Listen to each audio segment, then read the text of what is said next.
ഈ സർക്കാർ അധികാരമൊഴിയണമെന്ന് പറയാൻ മറ്റൊരു കാരണവും ഇല്ലാത്തതുകൊണ്ട് കൃത്രിമമായി സൃഷ്ടിക്കുന്ന ഒരു നെറേറ്റീവാണ്. അതിൽ ചിലർ അറിഞ്ഞും പലരും അറിയാതെയും വീണ് പോകുന്നുണ്ടാവും, ഇതിന്റെ ഭാഗമാവുന്നുണ്ടാവും. മറ്റൊരു കാരണവും ചൂണ്ടിക്കാണിക്കാനില്ല. എന്ന് വെച്ചാൽ സർക്കാർ മോശമാണെന്നോ, സർക്കാർ വാഗ്ദാനങ്ങൾ പാലിച്ചില്ലെന്നോ, സർക്കാരിന്റെ ഭരണത്തിൽ പരാജയം ഉണ്ടായിരുന്നു, അഴിമതി ഉണ്ടായിരുന്നു, ഒന്നും പറയാനില്ല. അപ്പൊ ഉണ്ടാക്കുന്നത് എന്താ? നിങ്ങൾ അപകടത്തിൽപ്പെടാതിരിക്കാൻ നിങ്ങളൊന്ന് മാറി നിൽക്കണം എന്നൊരു ഭാഗം. മാത്രമല്ല, അവർക്ക് അധികാരം കൊടുത്തില്ലെങ്കിൽ അവർ നിൽക്കില്ല, അവർ BJP പോകും.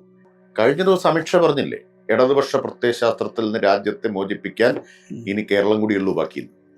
കേരളം കൂടിയേ ബാക്കിയുള്ളൂ എന്ന് പറഞ്ഞാൽ കേരളത്തിൽ BJP പ്രതീക്ഷിക്കുന്നില്ലല്ലോ ഈ തെരഞ്ഞെടുപ്പ് അവർ അധികാരത്തിൽ വരുന്നില്ല. കോൺഗ്രസ് അധികാരത്തിൽ വന്നാൽ തന്നെ അവർ വിജയിച്ചു എന്നാണ് അവർ കണക്കാക്കുന്നത്. നമസ്കാരം. സച്ചിദാനന്ദൻ ഒരു പ്രധാന വിഷയം ഉയർത്തിയിരിക്കുന്നു. അധികാരം കുത്തകയാകുന്തോറും അത് ദുരധികാരമായി മാറാൻ സാധ്യതയുണ്ട്. റിസർച്ച് ടോപ്പിക് എന്ന് ചർച്ച ചെയ്യുന്നത് ഈ വിഷയമാണ്. ചരിത്രകാരനും മാർക്സിസ്റ്റ് ചിന്തകനുമായ പ്രൊഫസർ KN ഗണേഷ്, CPIM സംസ്ഥാന സമിതി അംഗം MB രാജേഷ് എന്നിവരാണ് നമ്മോടൊപ്പം ഉള്ളത്.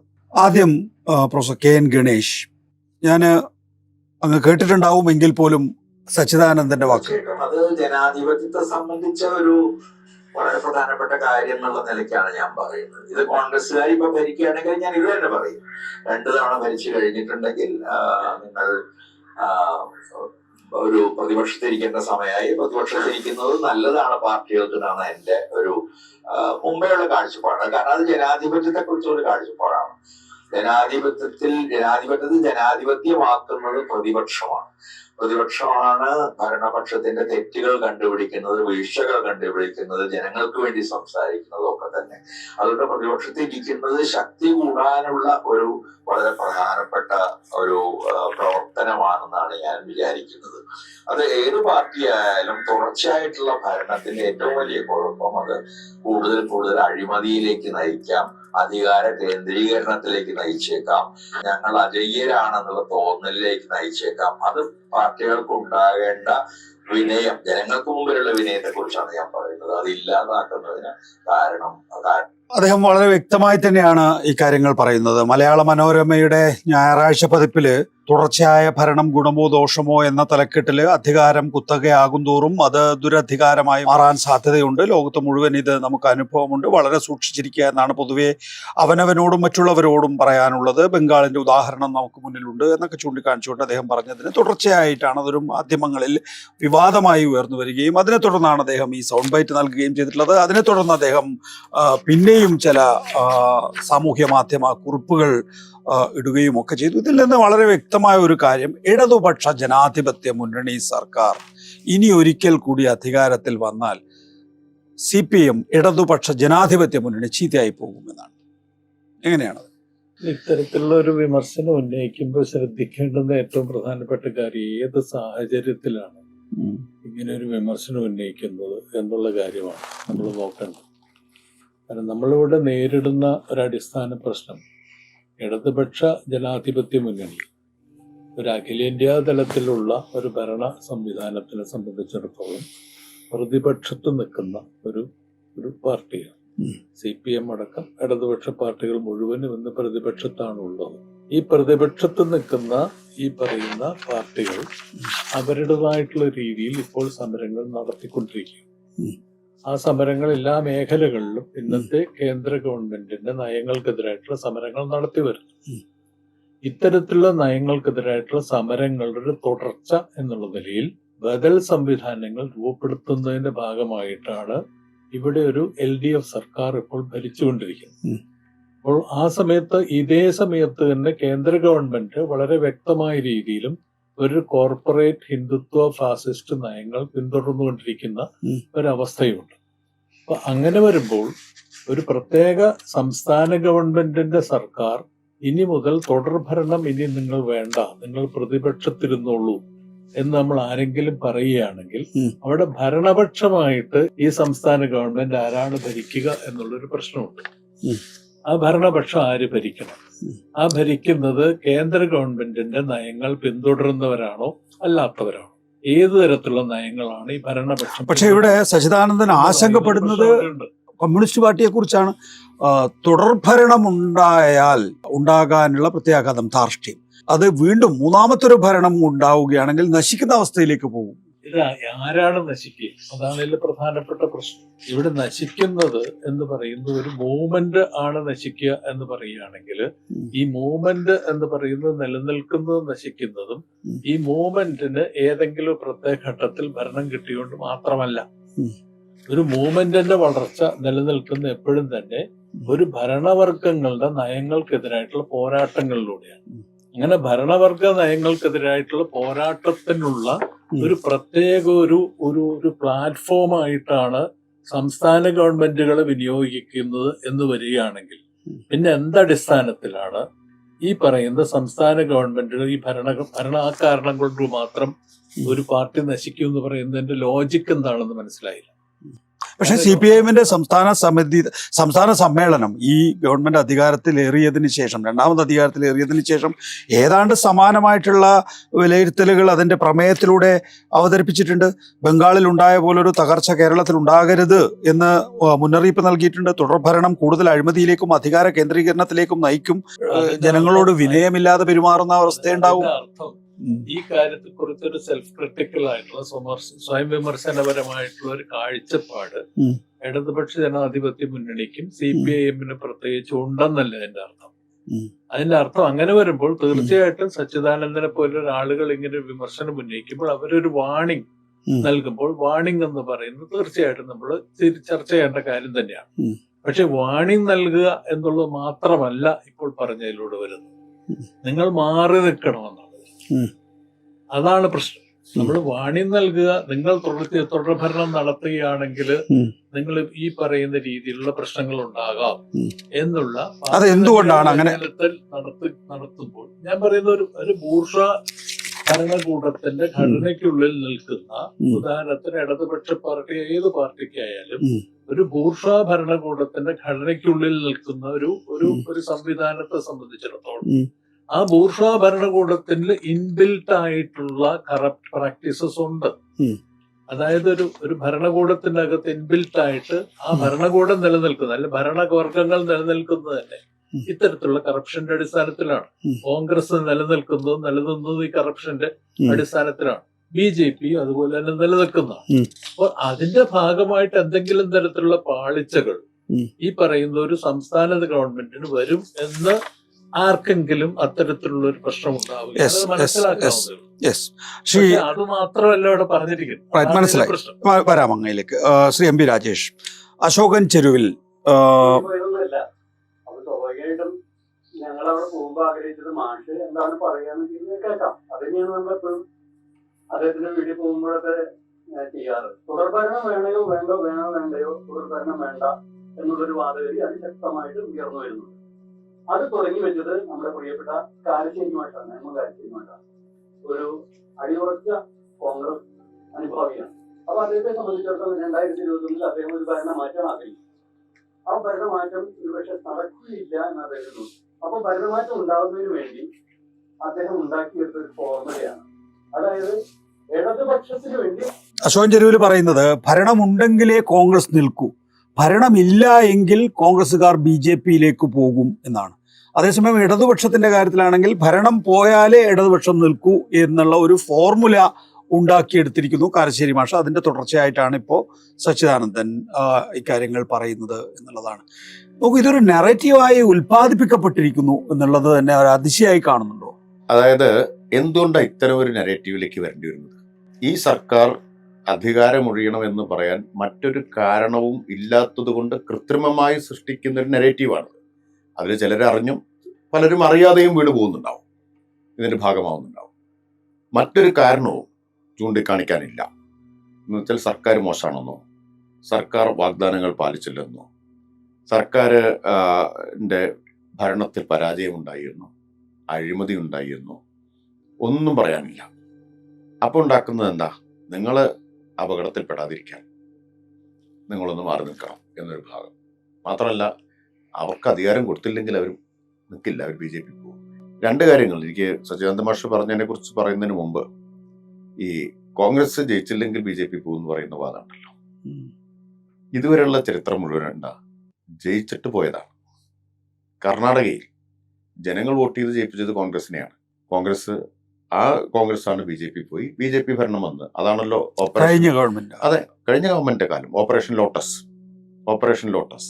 ഗോവ വോട്ട് എണ്ണി കഴിഞ്ഞപ്പോൾ ഭൂരിപക്ഷം കോൺഗ്രസിനായിരുന്നു. അന്ന് എനിക്ക് നല്ല ഓർമ്മയുണ്ട്, നിതിൻ ഗഡ്കരി ഇന്ത്യൻ എക്സ്പ്രസിന് കൊടുത്തൊരു ഇന്റർവ്യൂ ഉണ്ട്. രാത്രി 7:30 അമിത്ഷാ വിളിച്ചു, എന്താണ് ഗോവയിലെ സ്ഥിതി എന്ന് വെച്ചു. അദ്ദേഹം പറഞ്ഞു, പ്രതീക്ഷയ്ക്ക് വകയില്ല, ഭൂരിപക്ഷം കോൺഗ്രസിനാണ്.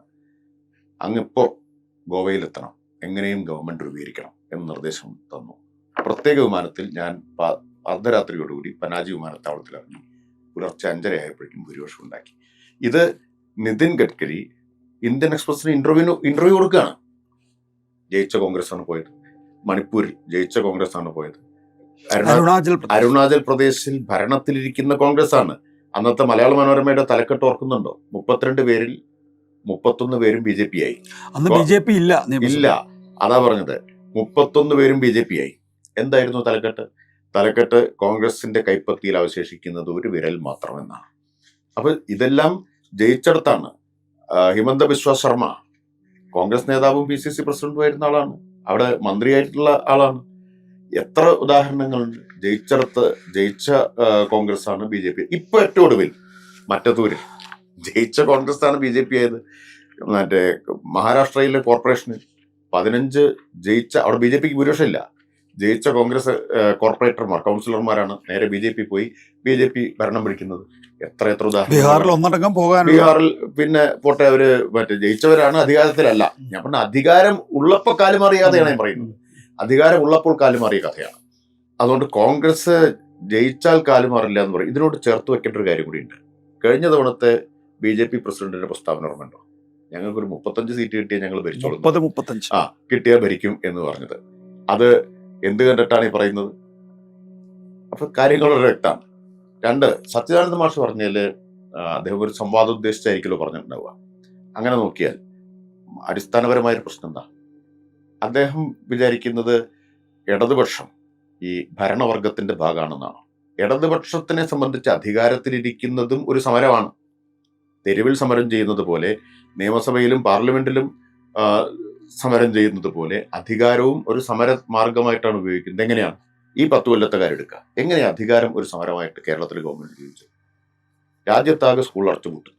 അത് ഏത് പാർട്ടി ഭരിക്കുന്ന ഗവൺമെന്റോ ആവട്ടെ, രാജ്യത്താകെ സർക്കാർ വിദ്യാലയങ്ങൾ അടച്ചുപൂട്ടുന്നു. ഇവിടെ നമ്മൾ എന്ത് ചെയ്തു? 5000 കോടിയാണ് മുതൽ മുടക്കിയത് പൊതുവിദ്യാഭ്യാസ സംരക്ഷണ യജ്ഞത്തിന്. ഇവിടെ സർക്കാർ സ്കൂളുകൾ മികച്ച സൗകര്യമുള്ള, അന്താരാഷ്ട്ര നിലവാരമുള്ള സ്കൂളുകൾ പലയിടത്തും വരുന്നു. മികച്ച സൗകര്യമുള്ള സ്കൂളുകളായിട്ട് ഏറെക്കുറെ എല്ലാം മാറുന്നു. അതൊരു സമരമാണ്. എന്ന് പറഞ്ഞാൽ പൊതുവിദ്യാഭ്യാസം ഇല്ലാതാക്കുന്നതിനെതിരായി അധികാരം ഉപയോഗിച്ചുള്ള സമരമാണ്. സർക്കാർ ആശുപത്രി ഇവിടെ നന്നാവുന്നു. ഇന്ത്യയിൽ ആദ്യത്തെ ഹൃദയം മാറ്റിവെക്കൽ ശസ്ത്രക്രിയ നടത്താൻ പറ്റുന്ന തരത്തിൽ ഒരു സർക്കാർ ആശുപത്രി കേരളത്തിൽ ഉണ്ടാവുന്നു. ജില്ലാ ആശുപത്രി. കരൾ മാറ്റിവെക്കൽ ശസ്ത്രക്രിയ നടത്താൻ പറ്റുന്ന ഒരു മെഡിക്കൽ കോളേജ് കേരളത്തിൽ ഉണ്ടാവുന്നു. മറ്റെല്ലായിടത്തും ദശലക്ഷക്കണക്കിന് രൂപ മുടക്കാൻ കഴിയുന്നവന് മാത്രം ഈ സൗകര്യം ഉണ്ടാവുമ്പോൾ കേരളത്തിൽ പാവപ്പെട്ടവനും ഈ സൗകര്യം ഉണ്ടാവുന്നു. അതൊരു സമരമാണ്. അതിദാരിദ്ര്യം ഇല്ലാതാക്കാൻ പ്രത്യേകം പദ്ധതി ആവിഷ്കരിക്കുന്നു. ഓരോ കുടുംബത്തിനും പ്രത്യേകം മൈക്രോ പ്ലാൻ ഉണ്ടാക്കുന്നു. വീടില്ലാത്തവർക്ക് വീട് കൊടുക്കുന്നു, ഭൂമി ഉറപ്പാക്കുന്നു. അത് ഒരു സമരമാണ്. അപ്പോൾ എന്താണ് സച്ചിദാനന്ദ മാഷ് പ്രതിപക്ഷം എന്നുകൊണ്ട് ഉദ്ദേശിക്കുന്നത്? ഇന്ത്യയിലെ ഒരേ ഒരു പ്രതിപക്ഷം ഇടതുപക്ഷമാണ്. കേന്ദ്രത്തിലെ BJP ഗവൺമെന്റ്, വിവിധ സംസ്ഥാനങ്ങളിലിരിക്കുന്ന മറ്റെല്ലാ ഗവൺമെന്റുകൾ ഈ ഉദാരവൽക്കരണ നയം എന്താണ്? സാമൂഹ്യ മേഖലയിൽ നിന്ന് പിന്മാറുക, പൊതു ചെലവുകൾ വെട്ടിച്ചുരുക്കുക, ക്ഷേമ പദ്ധതികൾ വെട്ടിച്ചുരുക്കുക. ഈ നയം പിന്തുടരുമ്പോൾ അതിന് എതിരായ പ്രതിപക്ഷ നയം, ബദൽ നയം എന്നതിനേക്കാൾ കുറച്ചുകൂടി പറഞ്ഞാൽ പ്രതിപക്ഷ നയം നടപ്പാക്കുകയും അത് വിജയകരമാണെന്ന് തെളിയിക്കുകയും ചെയ്തൊരു ഗവൺമെന്റാണ്. അത് നടപ്പാക്കി പരാജയപ്പെടുകയല്ല ചെയ്തത്, അത് വിജയകരമാണെന്ന് തെളിയിക്കുകയും ചെയ്തത്. അപ്പം ഞാൻ നോക്കൂ, ഇത് അധികാരം ഒരു സമരമാർഗം എന്ന് പറയുന്നതിന് ഉദാഹരണം ഇഷ്ടം പോലെ നമുക്ക് പറയാം. രാജ്യത്താകെ ഞാനൊന്ന് പറഞ്ഞോട്ടെ, ഒന്ന് തീർക്കട്ടെ. രാജ്യത്താകെ കാണുന്നത് എന്താ? പാവപ്പെട്ടവന്റെ, ദളിതന്റെ, ന്യൂനപക്ഷങ്ങളുടെ വീടുകൾ ബുൾഡോസർ വെച്ച് ഇടിച്ച് നിരത്തുന്നതാണ്. അത് ഉത്തരേന്ത്യയിലെ BJP ഗവൺമെന്റും കർണാടകയിലെ കോൺഗ്രസ് ഗവൺമെന്റും ചെയ്യുന്നതാണ്. നമ്മളെന്താ ചെയ്യുന്നത്? 5 ലക്ഷം വീടായി ലൈഫ്. ആർക്കാ കിട്ടുന്നത്? ഈ പാവപ്പെട്ടവർക്കാണ് കിട്ടുന്നത്. അതുകൊണ്ട് മാഷ് കരുതുന്നത് പോലെയല്ല. ഞാൻ ഇടതുപക്ഷത്തെ സംബന്ധിച്ച് അധികാരം തന്നെ ഒരു സമരത്തിനുള്ള ഉപകരണമാണ്. പക്ഷെ അധികാരം നിങ്ങളെ ദുഷിപ്പിക്കുന്നു എന്ന് സച്ചിദാനന്ദനെ പോലെ ലോകം കണ്ട ദുഷിപ്പിക്കുന്നു എന്ന് അദ്ദേഹം പറഞ്ഞില്ല, ദുഷിപ്പിച്ചേക്കാം. അദ്ദേഹത്തിൻ്റെത് ഭാവന കവിയാവുമ്പോൾ സ്വാഭാവികമായിട്ടും ഭാവനയുടെ ലോകത്തായിരിക്കുമല്ലോ അദ്ദേഹം പ്രധാനമായിട്ടുണ്ടാവും. അപ്പം അദ്ദേഹം ആശങ്കപ്പെടുകയാണ്. അത് കുറച്ച് ഇമാജിനറിയാണ്. എന്നാൽ അതിന് സാധ്യതയില്ല എന്നല്ല ഞാൻ പറയുന്നത്. ഈ സമൂഹത്തിലാണ് കമ്മ്യൂണിസ്റ്റുകാരൻ പ്രവർത്തിക്കുന്നത്, ഇടതുപക്ഷവും പ്രവർത്തിക്കുന്നത്. അതിൻ്റെ ദുഷ്പ്രവണതകൾ വന്നേക്കാം. അത് ഞങ്ങൾ തന്നെ കണ്ടിട്ടുണ്ട് എന്നതാണല്ലോ പാർട്ടി രേഖ ഉദ്ധരിച്ച് പറഞ്ഞത്. അപ്പൊ പ്രധാനം എന്താണ്? അദ്ദേഹം അങ്ങനെ പറഞ്ഞാൽ നമുക്ക് അത് ന്യായമായ കാര്യമാണ്, മനസ്സിലാക്കാം. നിങ്ങൾ ജാഗ്രത പുലർത്തണം. നിങ്ങൾ ഇതിനെതിരെ സ്വയം സമരം ചെയ്യണം, അകത്ത് സമരം ചെയ്യണം, പാർട്ടിക്കകത്ത് സമരം ചെയ്യണം. ഇടതുപക്ഷക്കാർ നിരന്തരമായി അവനവനോട് സമരം ചെയ്തുകൊണ്ടിരിക്കണം എന്നൊക്കെ പറയുമ്പോൾ അത് വളരെ ശരിയുമാണ് അങ്ങനെ പറയുന്നത്. പക്ഷെ അതിന് പകരം ഇനി ഈ ദുഷ്പ്രവണതകളൊന്നും ഇല്ലാത്തവർക്ക് അവസരം കൊടുക്കാൻ മാറി നിൽക്കാനാണോ പറയുന്നത്? ആണോ? ആർക്ക് അവസരം കൊടുക്കാനാണ് മാറി നിൽക്കാൻ പറയുന്നത്? ഈ ദുഷ്പ്രവണതകൾ കൊണ്ട് ജനങ്ങൾ പുറന്തള്ളിയ ഒരു കൂട്ടർക്ക് നിങ്ങളൊരു അവസരം കൊടുക്കൂ. യഥാർത്ഥത്തിൽ അത് എന്താ സംഭവിക്കുക? അത് ഇടതുപക്ഷം നശിക്കും എന്നുള്ളതല്ല യഥാർത്ഥ പ്രശ്നം, കേരളം നശിക്കും എന്നതാണ്. പക്ഷെ ഇതിനകത്ത് ഇപ്പൊ നേരത്തെ ശ്രീ MP രാജേഷ് ഹിമന്ത ബിശ്വ ശർമ്മയെ കുറിച്ച് പറഞ്ഞല്ലോ. കോൺഗ്രസിൽ നിന്ന് BJP-യിലെത്തി അസമിന്റെ മുഖ്യമന്ത്രിയായിട്ടുള്ള ആളാണ്. ഹിമന്ത ബിശ്വ ശർമ്മയുടെ ഏറ്റവും കൂടുതൽ असम के CM हेमंता बिस्वा शर्मा हाथ में बंदूक ताने हुए निशाने पर दो लोग दिखाए जा रहे हैं। एक सफेद बनियान सफेद टोपी पहने हुए, दूसरे की भूरे नारंगी रंग की लंबी दाढ़ी है। निशाना लगते लगते CGI से एक नकली गोली चलती है जो जाकर सीधे इन दोनों की तस्वीर पर लग जाती है। नेम प्लेट पर लिखा होता है पाईजान। बगल में एक और फोटो फ्रेम है जिस पर पाकिस्तान हाई कमीशन लिखा दिख रहा है। नीचे एक और ग्रुप फोटो है जो अपनी असम के CM हेमंत ഇതാണ് അവസ്ഥ. बिस्वा शर्मा। നോക്കൂ, ഈ കാലഘട്ടത്തിലാണ് സച്ചിദാനന്ദ മാഷ് അങ്ങനെ പറയുന്നത്. അതിന്റെ ആഴം എത്രയാണെന്നാണ് താങ്കൾ നിരീക്ഷിക്കുന്നത്?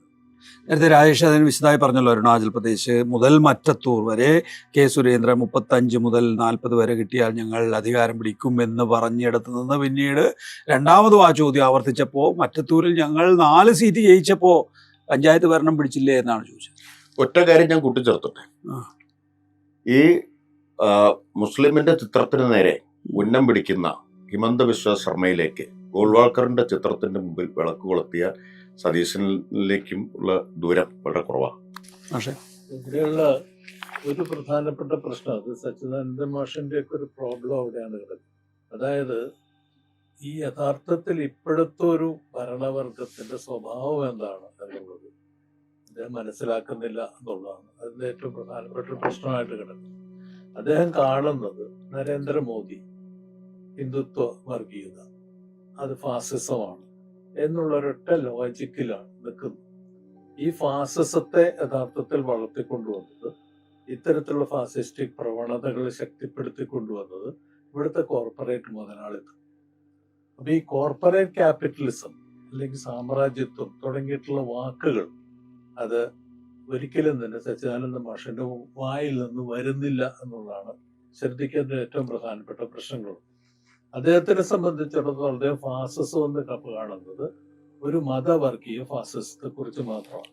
അങ്ങനെയുള്ള മതവർഗീയ ഫാസിസത്തെ കുറിച്ച് പറയുന്ന സമയത്ത് നമ്മൾ ഇതുപോലെയുള്ള മതവർഗീയതയ്ക്ക്, ഏത് മതവർഗീയതയായാലും അതിന് ഫാസിസ്റ്റായിട്ട് മാറാനുള്ള ഒരു പൊട്ടൻഷ്യൽ ഉണ്ട് എന്നുള്ളത് അദ്ദേഹം കാണുന്നില്ല. നിങ്ങൾക്ക് ഇപ്പോൾ പറഞ്ഞ പോലെ തന്നെ മറ്റേ സവർക്കറും മറ്റേ അത് ഗോൾവാൾക്കറിന്റെ ഇത് വെച്ചുകൊണ്ട് സതീശനെ തിരുത്തി പറയുന്ന അതേ സതീശൻ തന്നെയാണ് ജമാഅത്തെ ഇസ്ലാമിക്ക് മതവർഗീയ സ്വഭാവം ഇല്ല എന്നും ഇപ്പോൾ അവരൊരു മോഡേൺ പൊളിറ്റിക്കൽ പാർട്ടിയായിട്ട് മാറിക്കൊണ്ടിരിക്കുകയാണെന്നുള്ള നിലപാടെടുക്കുന്നു. അപ്പൊ അത് കാണിക്കുന്ന ഒരു പ്രധാനപ്പെട്ട സംഗതി, സതീശനെ പോലെയുള്ള രാഷ്ട്രീയക്കാരനെ സംബന്ധിച്ചിടത്തോളം ജമാഅത്തെ ഇസ്ലാമിക്കകത്ത് നിലനിൽക്കുന്ന മതവർഗീയ ഫാസിസ്റ്റ് സ്വഭാവത്തെ തിരിച്ചറിയുന്നില്ല എന്നുള്ളത് മാത്രമല്ല, അവരുമായിട്ട് സന്ധി ചെയ്യാനായിട്ടൊരു പ്രയാസവും ഇല്ല എന്നുള്ളത്. അത് പരസ്യമായിട്ട്, ഞാനത് പരസ്യമായിട്ട് സ്റ്റേറ്റ്മെന്റ് ആയിട്ട് പറഞ്ഞൊരു കാര്യങ്ങളാണ്. ഇതേ രീതിയിൽ തന്നെ അദ്ദേഹത്തിനെ സംബന്ധിച്ചിടത്തോളം ഇപ്പോൾ ഒരു സാധാരണ ഒരു കോൺഗ്രസ്സുകാരനെ സംബന്ധിച്ചിടത്തോളം ഇന്ന് കോൺഗ്രസും BJPയും തമ്മിലുള്ള വേർതിരിവുകൾ എന്ന് പറയുന്നത് വളരെ വളരെ ലോലമാണ്. കാരണം നമ്മളിപ്പോൾ BJPയിലേക്ക് പോയിക്കൊണ്ടിരിക്കുന്ന ആളുകൾ, ഇപ്പോൾ പല സ്ഥലങ്ങളിൽ നിന്ന് BJPയിലേക്ക് ആളുകൾ പോയിക്കൊണ്ടിരിക്കുകയാണ്. അതിൽ ബഹുഭൂരിപക്ഷം പേരും നമ്മൾ ശ്രദ്ധിച്ചു കഴിഞ്ഞാൽ അവര് ഇത്തരത്തിലുള്ള ഒന്നുകിൽ കോൺഗ്രസ്സുകാരാണ് അല്ലെങ്കിൽ ഹിന്ദുക്കളാണ്, അത്തരത്തിലുള്ള ആളുകളാണ് പോയിക്കൊണ്ടിരിക്കുന്നത്. അങ്ങനെ പോയിക്കൊണ്ടിരിക്കുന്ന ആളുകൾ തന്നെയാണ് ഈ ഹേമന്ത് ബിശ്വ ശർമ്മ പോലുള്ള ആളുകൾ. അതായത് കോൺഗ്രസിന്റെ ഒരു PCC പ്രസിഡന്റ് ആയിട്ടുള്ള ആള് ഏറ്റവും മൊരത്ത ആന്റി മുസ്ലിം, ഇവിടുത്തെ ഏറ്റവും കൃത്യമായിട്ട് NPM നടപ്പിലാക്കുന്ന, ഇവിടുത്തെ ഏറ്റവും കൃത്യമായിട്ട് നമ്മളുടെ രജിസ്റ്റർ കൃത്യമായിട്ട് നടപ്പിലാക്കിയിട്ട് ഏറ്റവും കൂടുതൽ ആളുകളെ, അതിലൊരു മുൻ കോൺഗ്രസ് മുഖ്യമന്ത്രിയായിരുന്ന അൻവാര തൈമൂർ അടക്കമുള്ള ആൾക്കാരെ ഇവര് മുഴുവൻ യഥാർത്ഥത്തിൽ ഇവിടെ എന്താ പറയണ്ടേ, അവര് വോട്ടേഴ്സ് അല്ല എന്ന് പ്രഖ്യാപിച്ച ആളാണ്.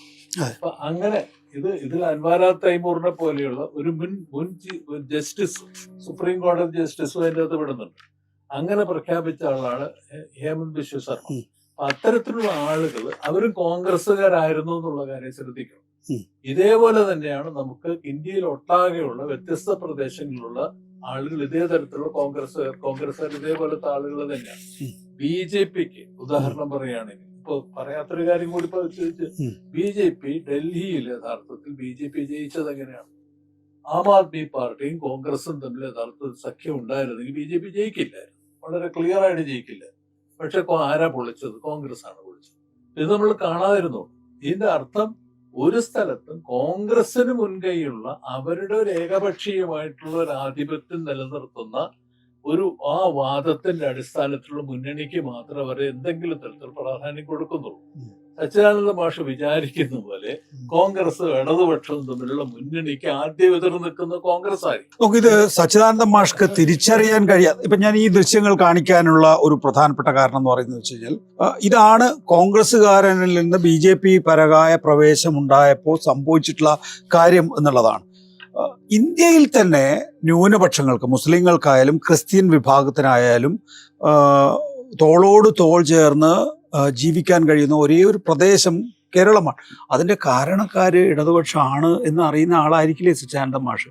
അപ്പോൾ അവിടെയൊക്കെ നിങ്ങൾ കോൺഗ്രസിനെ അല്ലെങ്കിൽ ഈ പറയുന്ന പഴയ BJP അധികാരത്തിലേക്ക് എത്തിക്കുന്നതിന് കാരണമായിട്ടുള്ള ഒരു സംവിധാനത്തെ തിരികെ കൊണ്ടുവരണമെന്ന അദ്ദേഹം ചിന്തിക്കുന്നത് എങ്ങനെയാണെന്നാണ് താങ്കൾ മനസ്സിലാക്കുന്നത്? അത് വളരെ ലളിതവൽക്കരണവുമാണ്. സച്ചിദാനന്ദ മാഷെ പോലെ വളരെ ആഴത്തിൽ രാഷ്ട്രീയം പറഞ്ഞിരുന്ന ഒരാൾ ഒരു കാലത്ത്, അദ്ദേഹത്തിൽ നിന്ന് നമുക്ക് അതിശയം തോന്നുന്ന തരത്തിലുള്ള ഒരു ഉപരിപ്ലവമായ വിശകലനവുമാണത്. കാരണം ഇപ്പോൾ പറഞ്ഞല്ലോ, നമ്മൾ ഇന്ത്യയിലെ ഒരു വർഗീയ സംഘർഷം പോലും നടക്കാത്ത സ്ഥലം ഈ കേരളമാണ് എന്നുള്ളത് മാഷ്ക്ക് അറിയാത്ത കാര്യമില്ല. BJPയുടെ ഈ പോളറൈസേഷൻ്റെ പൊളിറ്റിക്സ് എന്തുകൊണ്ടാണ് കേരളത്തിൽ മാത്രം പ്രവർത്തിക്കാത്തത്? ബാക്കി എല്ലായിടത്തും BJP എങ്ങനെ കയറി വന്നത് ഈ വർഗീയ രാഷ്ട്രീയം പ്രയോഗിച്ചാണ്. ആസാം അതിൻ്റെ ഏറ്റവും വലിയ ഉദാഹരണമാണ്. എല്ലായിടത്തും മുസഫർ നഗറിലെ കലാപം ഉണ്ടാക്കിയിട്ടാണ് SP അധികാരത്തിൽ നിന്ന് പുറത്താക്കുന്നത്, പോളറൈസേഷൻ ഉണ്ടാക്കിയിട്ടാണ്. BJPയുടെ രാഷ്ട്രീയം ലളിതമാണ്, സ്ട്രെയിറ്റ് ആണ്. പോളറൈസ് ചെയ്യുക, ഭൂരിപക്ഷത്തിൻ്റെ വോട്ട് വാങ്ങുക. അത് എന്തുകൊണ്ട് കേരളത്തിൽ മാത്രം വിജയിക്കാതെ പോയി? അതും ഈ 10 വർഷം BJP കേന്ദ്രാധികാരത്തിലിരുന്ന 10 വർഷം ആയിട്ട് പോയി. ഒറ്റ കാരണമേ ഉള്ളൂ, ഇടതുപക്ഷം കേരളത്തിൽ അധികാരത്തിലിരുന്നു എന്നതുകൊണ്ട് മാത്രമാണ് അത് കഴിയാതെ പോയത്. അത് മനസ്സിലാക്കാൻ മാഷക്ക് കഴിയാത്തത് എന്തുകൊണ്ടെന്ന് ഞാൻ അത്ഭുതപ്പെടുകയാണ്. വേറൊന്നും, മാഷ് നല്ല ചരിത്രബോധമുള്ള ആളാണല്ലോ. കേരളത്തിലെ വർഗീയ സംഘർഷങ്ങൾ മുഴുവൻ നടന്നിട്ടുള്ളത് എപ്പോഴാണ്? ഏത് നിങ്ങൾ എടുത്തു നോക്കൂ. തലശ്ശേരി കലാപം, അത് കഴിഞ്ഞാൽ സംഭവിച്ചിട്ടുള്ള പൂന്തുറ, വിഴിഞ്ഞം, മട്ടാഞ്ചേരി, ആലപ്പുഴ നവദിന ഘോഷയാത്രയുടെ വെടിവെപ്പ്, 91 പാലക്കാട്ട് വെടിവെപ്പ്, എല്ലാ സംഘർഷങ്ങളും നടന്നിട്ടുള്ളത് ഏത് കാലത്താണ്? മാറാട്, 2 മാറാട് കലാപങ്ങൾ. എന്തുകൊണ്ടാണ് അങ്ങനെ സംഭവിക്കുന്നത്? ഇടതുപക്ഷം അധികാരത്തിൽ വരുമ്പോൾ വർഗീയ സംഘർഷങ്ങൾ ഇല്ലാതിരിക്കുകയും വലതുപക്ഷം കോൺഗ്രസ് നേതൃത്വത്തിലുള്ള ഗവൺമെന്റ് വരുമ്പോൾ ഇതുണ്ടാവുകയും ചെയ്യുന്നതുകൊണ്ടാണ്. വർഗീയ ശക്തികളോടുള്ള നേരത്തെ പറഞ്ഞ ഒത്തുതീർപ്പാണ്. ഒരേ സമയം ഗോൾവാക്കറുടെ ചിത്രത്തിന്റെ മുമ്പിൽ പോയി വിളക്ക് കൊളുത്താനും അതേ സമയം തന്നെ ജമാഅത്തെ ഇസ്ലാമിക്ക് സർട്ടിഫിക്കറ്റ് കൊടുക്കാനും കഴിയുന്ന ഈ ഒത്തുതീർപ്പുണ്ടല്ലോ, സന്ധി ഉണ്ടല്ലോ, ആ സന്ധിക്ക് നമ്മൾ കൊടുക്കേണ്ടി വന്ന വിലയാണ് ഇത്. അവർക്ക് എങ്ങനെയാണ് മതനിരപേക്ഷമായ നിലപാട് ഉയർത്തിപ്പിടിക്കാൻ പറ്റുക? ഇപ്പോൾ ഇന്ത്യയിലാകെ ആരാണ് ഉറച്ച നിലപാടെടുത്തിട്ടുള്ളത്? സച്ചിദാനന്ദ മാഷക്ക് അറിയാത്താവില്ലല്ലോ. അയോധ്യയിലെ ക്ഷേത്രം നിർമ്മിക്കുമ്പോൾ വെള്ളി ഇഷ്ടിക കൊടുത്തവരാണ് കോൺഗ്രസ്സുകാർ. പ്രിയങ്ക ഗാന്ധി, ഇപ്പോൾ കോൺഗ്രസിന്റെ ഏറ്റവും പ്രമുഖ നേതാക്കളിൽ ഒരാളായിട്ടുള്ള പ്രിയങ്ക ഗാന്ധി അതിനെ ദേശീയോദ്ഗ്രഥനത്തിന്റെ പ്രതീകം എന്നാണ് വിശേഷിപ്പിച്ചത്. ആ കോൺഗ്രസിന് മതനിരപേക്ഷതയുടെ സംരക്ഷിക്കാനാവും എന്ന് ഒരു കാര്യഗൗരവമുള്ള ആർക്കാണത് വിശ്വസിക്കാൻ പറ്റുക? അപ്പോൾ നിലപാടുകളിൽ തന്നെ പ്രശ്നമുണ്ടെന്ന് ഞാൻ പറഞ്ഞത്, അല്ലാണ്ട് കേവലം ഈ കാല് മാറി എന്നുള്ളതല്ല. അടിസ്ഥാനപരമായി കോൺഗ്രസും BJPയുടെ വർഗീയ രാഷ്ട്രീയം തമ്മിൽ വലിയ വൈരുദ്ധ്യമില്ല. കോൺഗ്രസിന്റെ രാഷ്ട്രീയം ഇപ്പോഴല്ല, ചരിത്രപരമായി തന്നെ അങ്ങനെയാണ്. മഹാത്മാഗാന്ധിയെ വെടിവെച്ച് കൊന്ന് 6 മാസം കഴിയുന്നതിന് മുമ്പ് കോൺഗ്രസ് വർക്കിംഗ് കമ്മിറ്റി കൂടിയിട്ട് RSSകാർക്ക് മെമ്പർഷിപ്പ് കൊടുക്കാൻ തീരുമാനിച്ചതാണ്.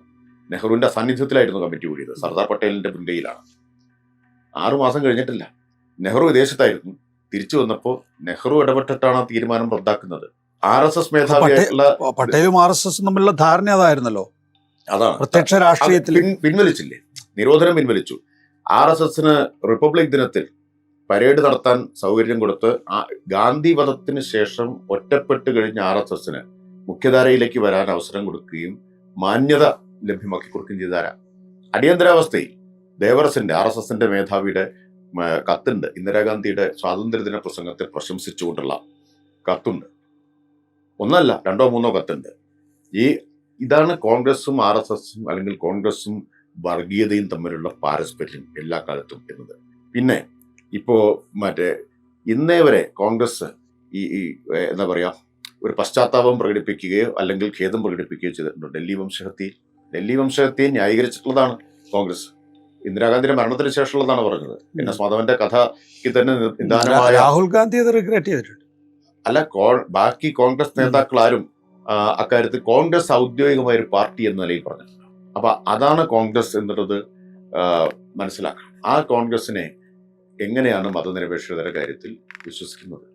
അതുകൊണ്ടാണ് ഞാൻ പറഞ്ഞത്, പ്രധാനമന്ത്രി നരേന്ദ്രമോദി ഏറ്റവും ആവേശകരമായി അവരുടെ അശോക റോഡിലുള്ള ആഫീസിലൊരു തെരഞ്ഞെടുപ്പിന് ശേഷം പ്രസംഗിച്ചിട്ടുള്ളത് ത്രിപുരയ്ക്ക് ശേഷം. കാരണം പ്രത്യയശാസ്ത്ര വിജയം എന്നാണ് പറഞ്ഞത്. അപ്പൊ ആ പ്രത്യയശാസ്ത്ര വിജയത്തിൽ മോദി പറഞ്ഞത്, നമ്മൾ ഒരുപാട് വലിയ സംസ്ഥാനങ്ങൾ ജയിച്ചു, അതിനേക്കാളെല്ലാം നമുക്ക് ആഹ്ലാദം പകരുന്നത് ത്രിപുരയിലെ വിജയമാണ്. കാരണം തോൽപ്പിച്ചത് കമ്മ്യൂണിസ്റ്റുകാരെയാണ്. ഇതാണ് പ്രത്യയശാസ്ത്ര വിജയം.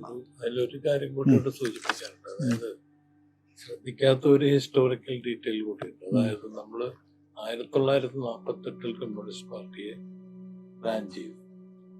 ആ ബാൻ ചെയ്ത സമയത്ത് ഈ കാലഘട്ടത്തിൽ ജയിലിലായിരുന്ന ഒരാള് ഗോൾവാൾക്കർ അന്നൊരു കത്തെഴുതി ഗവൺമെന്റ്. അതായത് എന്നെ തുറന്നു വിടണം, കത്തിതാണ്, എന്നെ നിങ്ങൾ തുറന്നു വിടണം, നിങ്ങളെ എന്നെ സഹായിക്കാനും നിങ്ങളെ എനിക്ക് സഹായിക്കാനായിട്ട് പറ്റും. കാരണം നമ്മളുടെ രണ്ടുപേരുടെയും പൊതു എനിമി എന്ന് പറയുന്നത് കമ്മ്യൂണിസ്റ്റ് പാർട്ടിയാണ്. ഈ കമ്മ്യൂണിസ്റ്റ് പാർട്ടിയെ തകർക്കാനായിട്ടും ഇവിടുന്ന് എലിമിനേറ്റ് ചെയ്യുക എന്ന് പറയുന്നത് ദേശസ്നേഹിയായിട്ടുള്ള ആരുടെയും പ്രധാനപ്പെട്ട ഉത്തരവാദിത്വമാണ്. ആ രീതിയിലുള്ള പൂർണ്ണമായിട്ടുള്ള സഹകരണം നിങ്ങൾക്ക് ഞാൻ നൽകുന്നു, അതുകൊണ്ട് എന്നെ തുറന്നു വിടണം എന്ന് പറയുകയും ഗോൾവാൾക്കർ പുറത്തു വരികയും ചെയ്തു. ഇതുകൂടി നമ്മൾ കാണേണ്ടത്. അതെ, ഒരു ചരിത്രപരമായി ചേർന്ന് നിൽക്കൽ എന്ന് പറയുന്നത്. പറയാനുള്ള കാരണം ഇപ്പൊ നടക്കുന്ന പ്രധാനപ്പെട്ട ഒരു വാദഗതി എന്ന് പറഞ്ഞാൽ ഈ ഇടത് ഹിന്ദുത്വം മുതലായിട്ടുള്ള വാദഗതികൾ ഉന്നയിക്കുന്ന സമയത്ത് ഏറ്റവും പ്രധാനപ്പെട്ട കാര്യങ്ങൾ ഒന്നായിട്ട് പറയുന്നത് ഇപ്പോഴും പറഞ്ഞുകൊണ്ടിരിക്കുന്നത് അന്ന് മുതൽ ഇന്ന് വരെ ഇപ്പൊ അടുത്ത കാലത്ത് വന്നിട്ടുള്ള പ്രധാനപ്പെട്ട ചില സംഗതികൾ വരുന്നത് അന്ന് മുതൽ ഇന്ന് വരെ ഹിഡനായിട്ട് അതിപ്പോഴും പരസ്യമായിട്ട് അല്ലാതെയോ പറയുന്ന കാര്യങ്ങളൊന്നാണ്. കമ്മ്യൂണിസ്റ്റ് പാർട്ടിയും BJPയും തമ്മിലുള്ള ഒരു കൊടുക്കൽ വാങ്ങൽ പരിപാടി ഉണ്ട് എന്നുള്ള രീതി പറയുന്നു. ഇത് പച്ച നുണയാണ് എന്നുള്ള കാര്യം അതും നമ്മൾ പറഞ്ഞിരിക്കേണ്ട കാര്യമാണ്. ഈ പച്ച നുണ എന്ന് പറയുന്നത് പ്രചരിപ്പിക്കുന്നതിന്റെ ഭാഗമായിട്ടാണ് കോൺഗ്രസ് അവരുടേതായിട്ടുള്ള സഖ്യം എന്ന് വളർത്തിക്കൊണ്ടുവന്നത്. ഇതും കൂടി നമ്മൾ കാണാം. പക്ഷെ നേരത്തെ രാജേഷ് പറഞ്ഞതുപോലെ 48-ൽ കോൺഗ്രസിൽ RSSനെ ചേർക്കാൻ പട്ടേൽ ശ്രമിച്ചു എന്ന് പറയുന്നതിന് ഒപ്പം ചോദിക്കാവുന്ന മറിച്ചുള്ളൊരു ചോദ്യമുണ്ട്. അടിയന്തരാവസ്ഥയ്ക്ക് ശേഷമുള്ള ജനതാ പാർട്ടിയുമായി ഇടതുപക്ഷം യോജിച്ചു നിന്നിരുന്നു. ഗോൾവാൾക്കർ നമ്മുടെ രണ്ടുപേരുടെയും ശത്രു കമ്മ്യൂണിസ്റ്റുകളാണ്, നിങ്ങൾക്കൊപ്പം നിന്ന് കമ്മ്യൂണിസ്റ്റുകളെ ഞങ്ങൾക്ക് എതിർക്കാൻ കഴിയും എന്ന് പറയുന്നത് പോലെ RSSുമായി ചേർന്ന് നിന്നുകൊണ്ട് അല്ലെങ്കിൽ RSS ഉൾക്കൊള്ളുന്ന ജനതാ പാർട്ടിയുമായി ചേർന്നുകൊണ്ട് നിങ്ങൾ കോൺഗ്രസിനെ എതിർത്തിട്ടില്ലേ? ആ ഡിബേറ്റ് എനിക്ക് അല്പം പരിചയമുള്ളൂ. ഞാൻ പറഞ്ഞോളൂ, ആ ഡിബേറ്റ് അല്പം പരിചയമുള്ളതുകൊണ്ട് മാത്രം ഞാൻ പറയുന്നു. അതായത് 1974 JP പ്രസ്ഥാനം രൂപം കൊണ്ടുവന്നപ്പോൾ ഈ JP പ്രസ്ഥാനവുമായിട്ട് അന്നത്തെ കമ്മ്യൂണിസ്റ്റ് പാർട്ടി CPIM അന്ന് സഹകരിച്ചില്ല. JP പ്രസ്ഥാനം നടത്തുന്ന ക്യാമ്പയിൻസിന്റെ ശരിയോ തെറ്റോ എന്നുള്ളതല്ലായിരുന്നു പ്രശ്നം. അതിൻ്റെ അകത്ത് RSS JP പ്രസ്ഥാനത്തിന്റെ ഭാഗമായിരുന്നു എന്നുള്ളതായിരുന്നു പ്രശ്നം. കാരണം JP പ്രസ്ഥാനമായിട്ട് സഹകരിക്കുന്ന ഒരു സിറ്റുവേഷൻ RSS ഉള്ളിടത്തോളം കാലം നമുക്കൊരു ജോയിന്റ് ഫ്രണ്ട് എന്ന് പറയുന്നത് JP പ്രസ്ഥാനമായിട്ട് സാധിക്കില്ല എന്നുള്ള നിലപാടാണ് അന്ന് CPM എടുത്ത നിലപാടാണ് ഞാൻ പറയുന്നത്. പിന്നെ 1977 അതുകൊണ്ട് നമ്മൾ കാണും ജനതാ പാർട്ടി രൂപം കൊള്ളുന്നു. ഈ ജനതാ പാർട്ടി രൂപം കൊള്ളുമ്പോൾ ആ സമയത്ത് അവിടുത്തെ അന്ന് ശക്തമായിട്ട് മറ്റേ എമർജൻസിയെ പ്രതിരോധിച്ച പാർട്ടി എന്നുള്ളത് CPIM അവിടെ പുറത്തുണ്ട്. ഈ CPIM ആയിട്ട് അന്ന് ചർച്ച നടന്നു. ആ ചർച്ച നടന്നപ്പോൾ അപ്പോഴും പ്രധാനമായിട്ട് നമ്മൾ ഇത്തരത്തിലുള്ള കോമ്പിനേഷനിൽ നമ്മൾ ചേരുകയില്ല, നമ്മൾ സ്വതന്ത്രമായിട്ട് നിൽക്കുക മാത്രമേ ഉള്ളൂ. പക്ഷേ രണ്ട് കാരണങ്ങൾ കൊണ്ട് അന്നാണ് CPM-ന് സ്വന്തം ഇത് വെച്ചിട്ട് ഒരിക്കലും ചേരാനായിട്ട് സാധിക്കുകയില്ല. അത് ഒന്നാമത്തെ പ്രശ്നം.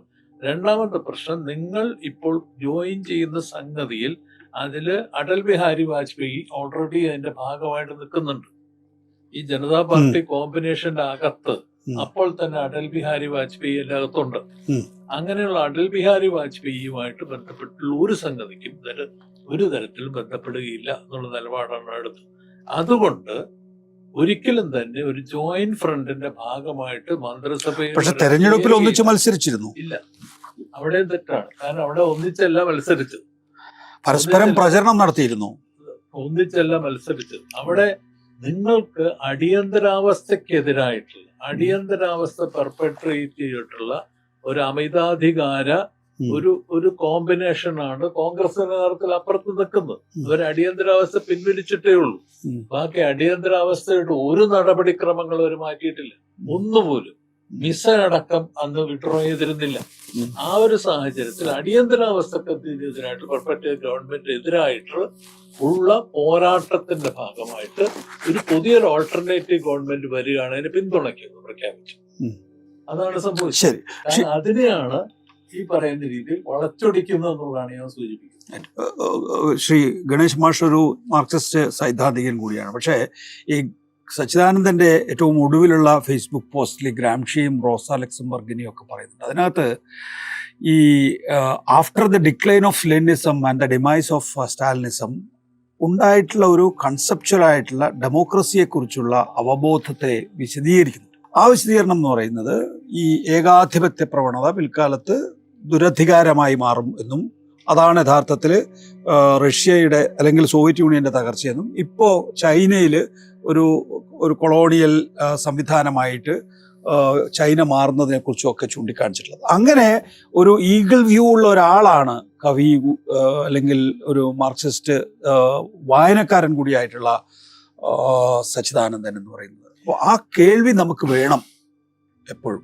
അല്ല, അത് എല്ലാ കാലത്തും കേട്ടിട്ടുണ്ടല്ലോ. അദ്ദേഹത്തിന്റെ വിമർശനങ്ങൾ മറ്റു പലരുടെയും വിമർശനങ്ങളെ കേട്ടിട്ടുണ്ട്. അപ്പം അദ്ദേഹം എപ്പോഴാണ് ഇടതുപക്ഷത്തെ വിമർശിക്കാതിരുന്നിട്ടുള്ളത്? വിമർശിച്ചുകൊണ്ട് തന്നെയല്ലേ പലപ്പോഴും ഇടതുപക്ഷത്തിന്റെ കൂടെ നിന്നത്, അല്ലേ? ഇപ്പോൾ ഏറ്റവും ഒടുവിൽ ആശാസമരത്തിന്റെ സന്ദർഭത്തിൽ അദ്ദേഹം വിമർശിച്ചില്ലേ? ആരെങ്കിലും അസഹിഷ്ണുത പ്രകടിപ്പിച്ചിട്ടുണ്ടോ? ആരെങ്കിലും അദ്ദേഹത്തെ ഭർഷിച്ചിട്ടുണ്ടോ? ഇല്ലല്ലോ. ആ വിമർശനങ്ങളെ ഉൾക്കൊള്ളേണ്ടതിനെ ഉൾക്കൊള്ളും, ചിലതിനോട് മൗനം പാലിച്ചിട്ടുണ്ട്. പ്രസക്തമല്ല എന്ന് തോന്നുന്നതിനോട് ഞാൻ ഇടയിലൊന്ന് കയറിക്കോട്ടെ. അതായത് ഇതിനോടൊക്കെ ഇതൊരു ഇരട്ടത്താപ്പാണ് എന്ന് പറയാനുള്ള ഒരു ധൈര്യക്കുറവ് CPIM എന്ന പാർട്ടിക്കുണ്ടോ? ഇപ്പോൾ ആശാ സമരത്തിൽ ഇവിടെ വന്നിട്ട് അദ്ദേഹം ഞാനിലേക്ക് വരാം. അതിന് മുമ്പ് എനിക്ക് നേരത്തെ പറയാം. ഒന്ന്, ഇപ്പോ സോവിയറ്റ് മാതൃകയുമായിട്ടോ ഇപ്പോഴത്തെ ചൈനീസ് ഭരണ സംവിധാനമായിട്ടോ ഒന്നും കേരളത്തിലെ ഇടതുപക്ഷ ജനാധിപത്യ മുന്നണി ഗവൺമെന്റിനെ താരതമ്യപ്പെടുത്തുന്നതേ അർത്ഥമില്ലാത്ത കാര്യമാണ്. ഒന്ന് ഇത് ഒരു പ്രവിശ്യാധികാരം മാത്രമുള്ള പരിമിതമായ അധികാരം മാത്രമുള്ള ഒരു ഗവൺമെന്റാണ് കേരളത്തിലുള്ളത്. ദേശീയ തലത്തിലുള്ള സർക്കാരല്ല. ദേശീയ നയങ്ങളുടെ ഭരണഘടനയുടെയൊക്കെ ചട്ടക്കൂടിനകത്ത് പ്രവർത്തിക്കുന്നു. രണ്ട്, ലോകത്തെ ഏറ്റവും കൂടുതൽ പാർലമെന്ററി ജനാധിപത്യത്തിന്റെ അനുഭവമുള്ള ഒരു പാർലമെന്ററി ജനാധിപത്യ ഘടനയിൽ ആളുകൾക്കിടയിൽ പ്രവർത്തിച്ച അനുഭവം ഏറ്റവും ആദ്യമുള്ള കമ്മ്യൂണിസ്റ്റ് പാർട്ടി കേരളത്തിലേതാണ്. ആ ചരിത്രമൊക്കെ വിസ്മരിച്ചുകൊണ്ട് അദ്ദേഹം ഇങ്ങനെ താരതമ്യം നടത്തുന്നത് ഭയങ്കര അതിശയകരമായിട്ടാണ് എനിക്ക് തോന്നുന്നത്.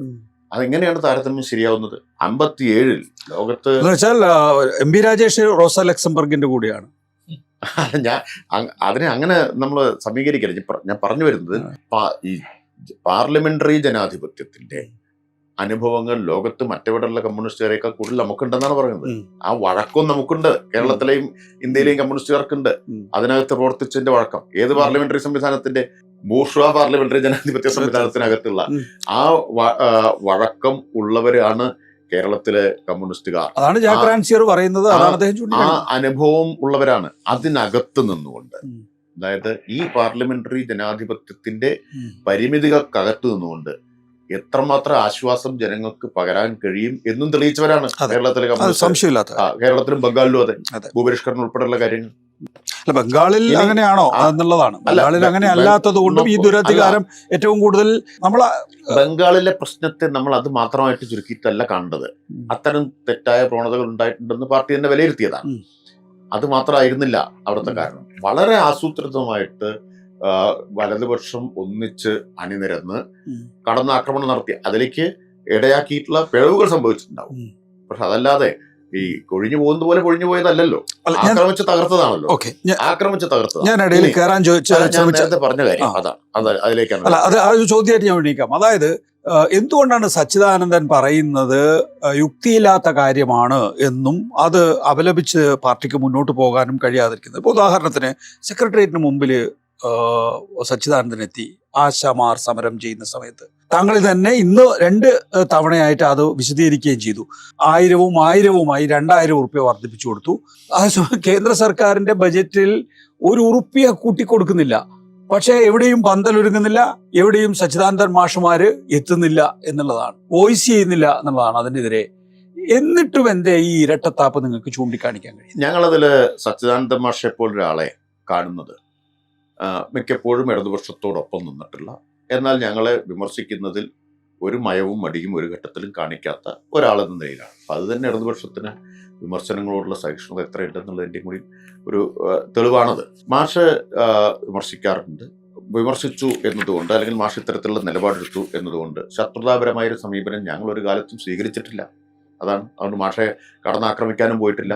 പക്ഷേ it is evident that the virtual fool's paradise of the cyber crowds did not even try to understand the implications of what I was trying to convey, which was completely lost in the verbal bullfight of the Lilliput.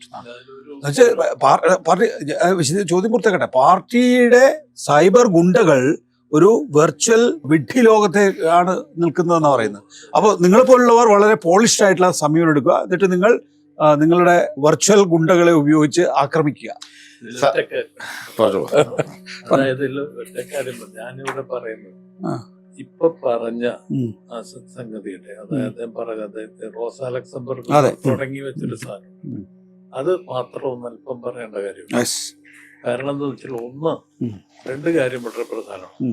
ഒന്ന്, റോസ ലക്സംബർഗോ ഗ്രാംഷിയോ അടിസ്ഥാനപരമായിട്ട് second അക്കാലത്ത് ഞാൻ ഉദ്ദേശിക്കുന്നത് 2ാം ഇന്റർനാഷണലിന്റെയും communist ഇന്റർനാഷണലിന്റെയും ബ്രോഡായിട്ടുള്ള ഒരു communist ഫ്രെയിംവർക്കിന് പുറത്ത് നിൽക്കുന്ന ആളുകളല്ല, 2 പേരുമല്ല. അവർക്ക് ലെനിന്റെ പൊസിഷനുമായിട്ട് ചില അഭിപ്രായ വ്യത്യാസങ്ങൾ, പ്രത്യേകിച്ച് റോസ ലക്സംബർഗിന് ലെനിന്റെ പൊസിഷനിൽ ചില അഭിപ്രായ വ്യത്യാസങ്ങൾ ഉണ്ടായിരുന്നു എന്നുള്ളൊരു വസ്തുതയാണ്. അത് അക്കാലത്ത് മുഴുവനും പലതരം അങ്ങോട്ടും ഇങ്ങോട്ടുള്ള അഭിപ്രായ വ്യത്യാസങ്ങൾ ഉണ്ടായിരുന്നു. ഈ അഭിപ്രായ വ്യത്യാസങ്ങൾ ടോളറേറ്റ് ചെയ്തുകൊണ്ടും അത് ഇൻകോർപ്പറേറ്റ് ചെയ്തുകൊണ്ടും തന്നെയാണ് അന്നത്തെ മൂവ്മെന്റ് വളർന്നു വന്നിട്ടുള്ളത്. അപ്പൊ നമുക്കിവിടെ സ്റ്റാലിനെയും ലെനിനെയും ഒരു വശത്ത് കാണിക്കുകയും മറുവശത്ത് റോസ ലക്സംബർഗിനെയും ഗ്രാംഷി ഒരുതരം സേവിയേഴ്സ് ആയിട്ട് കാണിക്കുകയും ചെയ്യുന്ന ഒരു വെസ്റ്റേൺ മാർക്സിസ്റ്റ് ഒരു തന്ത്രമുണ്ട്. ആ തന്ത്രം ദൗർഭാഗ്യവശാൽ അത് ഇവിടെ സച്ചിദാനന്ദ മാഷ ആവർത്തിച്ചിരിക്കുന്നുള്ളതാണ്, തെറ്റാണെന്നുള്ളതാണ് ഒന്നാമത്തെ കാര്യം. 2ാമത്തെ സംഗതി, അദ്ദേഹം പറയുന്നത് Gramsci and Rosa Luxemburg becoming increasingly relevant. Relevance ഉണ്ടെങ്കിൽ അതിന്റെ അർത്ഥം എന്താണെന്ന് വെച്ചാൽ അന്നത്തെ ഡിബേറ്റ്സ് റെലവന്റ് ആണെന്നാണ് അതിന്റെ അർത്ഥം. ലെനിൻ അടക്കമുള്ള ആളുകൾ ഇന്ന് ലെനിൻ വൻതോതിൽ റിവൈവ് ചെയ്തുകൊണ്ടിരിക്കുകയാണ്. ആഗോളതലത്തിൽ ലെനിന്റെ വർക്ക്സ് വൻതോതിൽ റിവൈവ് ചെയ്തുകൊണ്ടിരിക്കുന്ന സമയമാണ്. ഇപ്പൊ ലെനിന്റെ വർക്ക് എന്തുകൊണ്ട് റിവൈവ് ചെയ്യുന്നു എന്നുള്ളത് കൂടി ചോദിക്കേണ്ടതാണ്. അപ്പൊ അങ്ങനെ വരുമ്പോൾ ആ റിവൈവൽ കാണിക്കുന്ന ഒരു സംഗതി അന്നത്തെ ഡിബേറ്റ്സ് വളരെ റെലവെന്റ് ആണ്, മാർക്സിസ്റ്റുകളെ സംബന്ധിച്ചുള്ള റെലവെന്റ്. എവിടെയാണ് ഈ ലെനിനിസത്തിന്റെ, ലക്സംബർഗും ലെനിനും തമ്മിലുള്ള ഒരു സൈദ്ധാന്തികമായിട്ടുള്ള ഒരു ഏറ്റുമുട്ടലുണ്ടല്ലോ, ആ ലെനിൻ എവിടെയാണ് വീണ്ടും സ്ഥാപിക്കപ്പെടുന്നത്? നമ്മളിപ്പോ ഉദാഹരണത്തിന് ഏറ്റവും ഒടുവില് ശ്രീലങ്ക കണ്ടു, അവിടെ ഡെമോക്രസിയിൽ നിൽക്കുകയാണ്. He defines his concept of democracy as making the invisible and making heard the unheard. ഇവിടെയാണ് invisible making the heard unheard എന്ന് പറയുന്ന സംഗതി. അത് റോസയിൽ നിന്നോ അല്ലെങ്കിൽ ഗ്രാംഷിയിൽ നിന്നോ വരുന്നൊരു സംഗതി അല്ല. അത് യഥാർത്ഥത്തിൽ വരുന്നത് പിന്നീട് അദ്ദേഹം പറയുന്ന യാക്രാങ്സിയുടെ അടുത്ത് നിന്നാണ് വരുന്നത്. അവിടെയാണ് ഇതിന്റെ പ്രോബ്ലം മുഴുവൻ വരുന്നത്. കാരണം യാക്രാൻസിയെ മാർക്സിസ്റ്റ് ആണോ അല്ലയോ എന്നുള്ള ചർച്ചയിലേക്ക് ഞാൻ അവിടെ പോകുന്നില്ല. ഹേറ്റഡ് ഓഫ് ഡെമോക്രസി എന്ന് പറയുന്ന പുസ്തകം ഞാനും കണ്ടിട്ടുള്ള ഒരു പുസ്തകം ആയതുകൊണ്ട് മാത്രമാണ് അത് പറയുന്നത്. കാരണം ആ പുസ്തകത്തിൽ സത്യം പറഞ്ഞു കഴിഞ്ഞാൽ ഡെമോക്രസിയുടെ വന്നിട്ടുള്ള പിറ്റ്ഫോൾസിനെ കുറിച്ചാണ് ആ പുസ്തകം. I was referring to his great work, Hatred of Democracy, and how democracy died, co-authored by two major thinkers. അതിന്റെ പിറ്റ്ഫോൾ, ആ പിറ്റ്ഫോൾസ് ഉണ്ടായി വന്നത് ഡെമോക്രസി എന്തുകൊണ്ട് ഫാസിസമായിട്ട് മാറി, ഡെമോക്രസി അവിടുത്തെ ഡെമോക്രസി എന്തുകൊണ്ട് ഒരു ഇസ്ലാമിഫോബിക് ആയിട്ടുള്ള മൈഗ്രൻസിനെ അറ്റാക്ക് ചെയ്യുന്ന, സ്ത്രീകളെ അടിച്ചമർത്തുന്ന, അതുപോലെ തന്നെ പുറത്തുനിന്ന് വരുന്ന പ്രത്യേകിച്ച് ആഫ്രോ അമേരിക്കൻസ് അടക്കമുള്ള ആളുകളെ റേഷ്യൽ ഡിസ്ക്രിമിനേഷൻ നടത്തി അടിച്ചമർത്തുന്ന ഒരു ഡെമോക്രസി ആയിട്ട് മാറി എന്നുള്ള ചോദ്യം ചോദിക്കണമെങ്കിൽ ആ പുസ്തകത്തിൽ ഒരിടത്തും അതിന്റെ ഉത്തരവാദി ക്യാപിറ്റലിസം ആണെന്ന് പറയുന്നില്ല.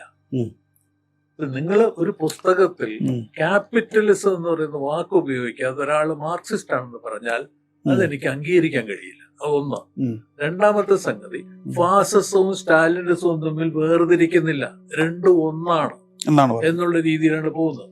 ഇത് രണ്ടും ഡിഫറെന്റ് കോണ്ടെക്സ്റ്റിൽ ഉണ്ടായി വന്നാണെന്നും ചരിത്രപരമായിട്ട് തന്നെ വ്യത്യസ്ത സാഹചര്യങ്ങളിലാണ് ഈ പറയുന്ന രണ്ടും ഉണ്ടായി വരുന്നത് പറയാതെ ഇത് രണ്ടും കൂടി കൂട്ടിക്കുഴച്ച് അതിന്റെ ഭാഗമായിട്ട് സോഷ്യലിസം എന്ന് പറയുന്ന ഓൾട്ടർനേറ്റീവ് തന്നെ ബാധകമല്ല.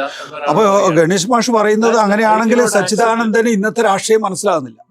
അതാണ് ഞാൻ പറയുന്നത്. ഇവിടുത്തെ നിങ്ങൾക്കൊരു വെസ്റ്റേൺ മാർക്സിസ്റ്റ് പാരഡൈം വെച്ചുകൊണ്ട് അല്ലെങ്കിൽ ഏതെങ്കിലും തരത്തിലുള്ള ഒരു ചിന്തകന്റെ, ഞാൻ പറയുന്നത് നെഗരി ആയിരിക്കാം, ഹാർട്ട് ആയിരിക്കാം, അദ്ദേഹം പലരും സിസക് ആയിരിക്കാം, അത്തരത്തിലുള്ള ആൾക്കാരെ കോട്ട് ചെയ്തുകൊണ്ട് നമ്മൾ ഇന്ത്യക്കാര് കേരളത്തിൽ വളർന്നു വന്നിട്ടുള്ള പോട്ടെ ഈസ്റ്റേൺ കൺട്രീസ് വളർന്നു വന്നിട്ടുള്ള പെക്യൂലിയർ സാഹചര്യങ്ങൾ വളർന്നു വന്നൊരു മൂവ്മെന്റിനെ, ആ മൂവ്മെന്റ് വളർന്നു വന്ന സാഹചര്യങ്ങൾ പഠിക്കാതെ എന്തുകൊണ്ട് ചില പ്രത്യേക പൊസിഷൻസിൽ വരുന്നു എന്ന് മനസ്സിലാക്കാൻ കഴിയില്ല.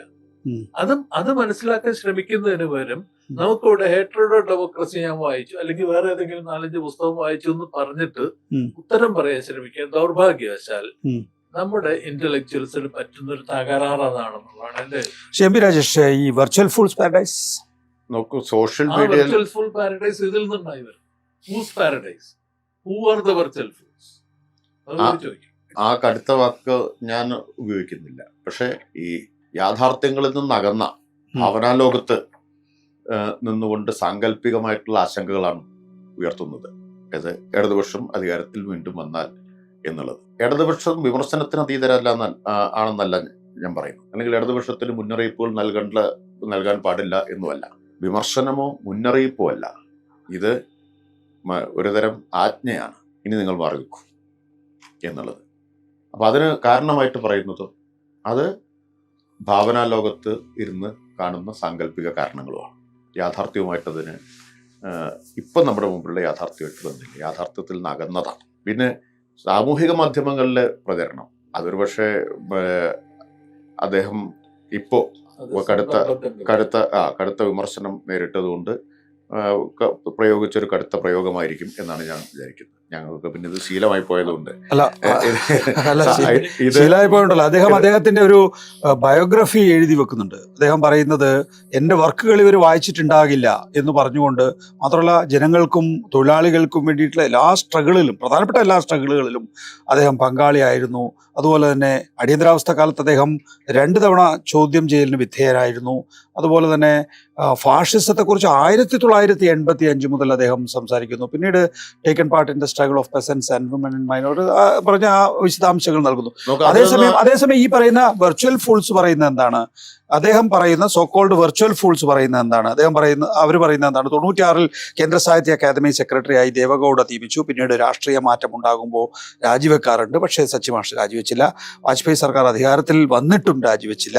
ഞാൻ ഇതൊന്നും അല്ല ചർച്ച ചെയ്യേണ്ട കാര്യം എന്നാണ് എൻ്റെ അഭിപ്രായം. ഇതിനോടൊന്നും ഞാൻ യോജിക്കുന്നില്ല. ഇങ്ങനെയല്ല അദ്ദേഹം ഉയർത്തിയ പ്രശ്നങ്ങളെ ചർച്ച ചെയ്യണം. അത് ഈ പറഞ്ഞ അദ്ദേഹം പണ്ട് സെക്രട്ടറി ആയിരുന്നു, പിന്നെ സാഹിത്യ അക്കാദമി സെക്രട്ടറി ആയി, അതുകൊണ്ട് അങ്ങനെ അഭിപ്രായം പറയാൻ പാടില്ല. അതേ അല്ല എൻ്റെ വിഷയം. അതേ അല്ല.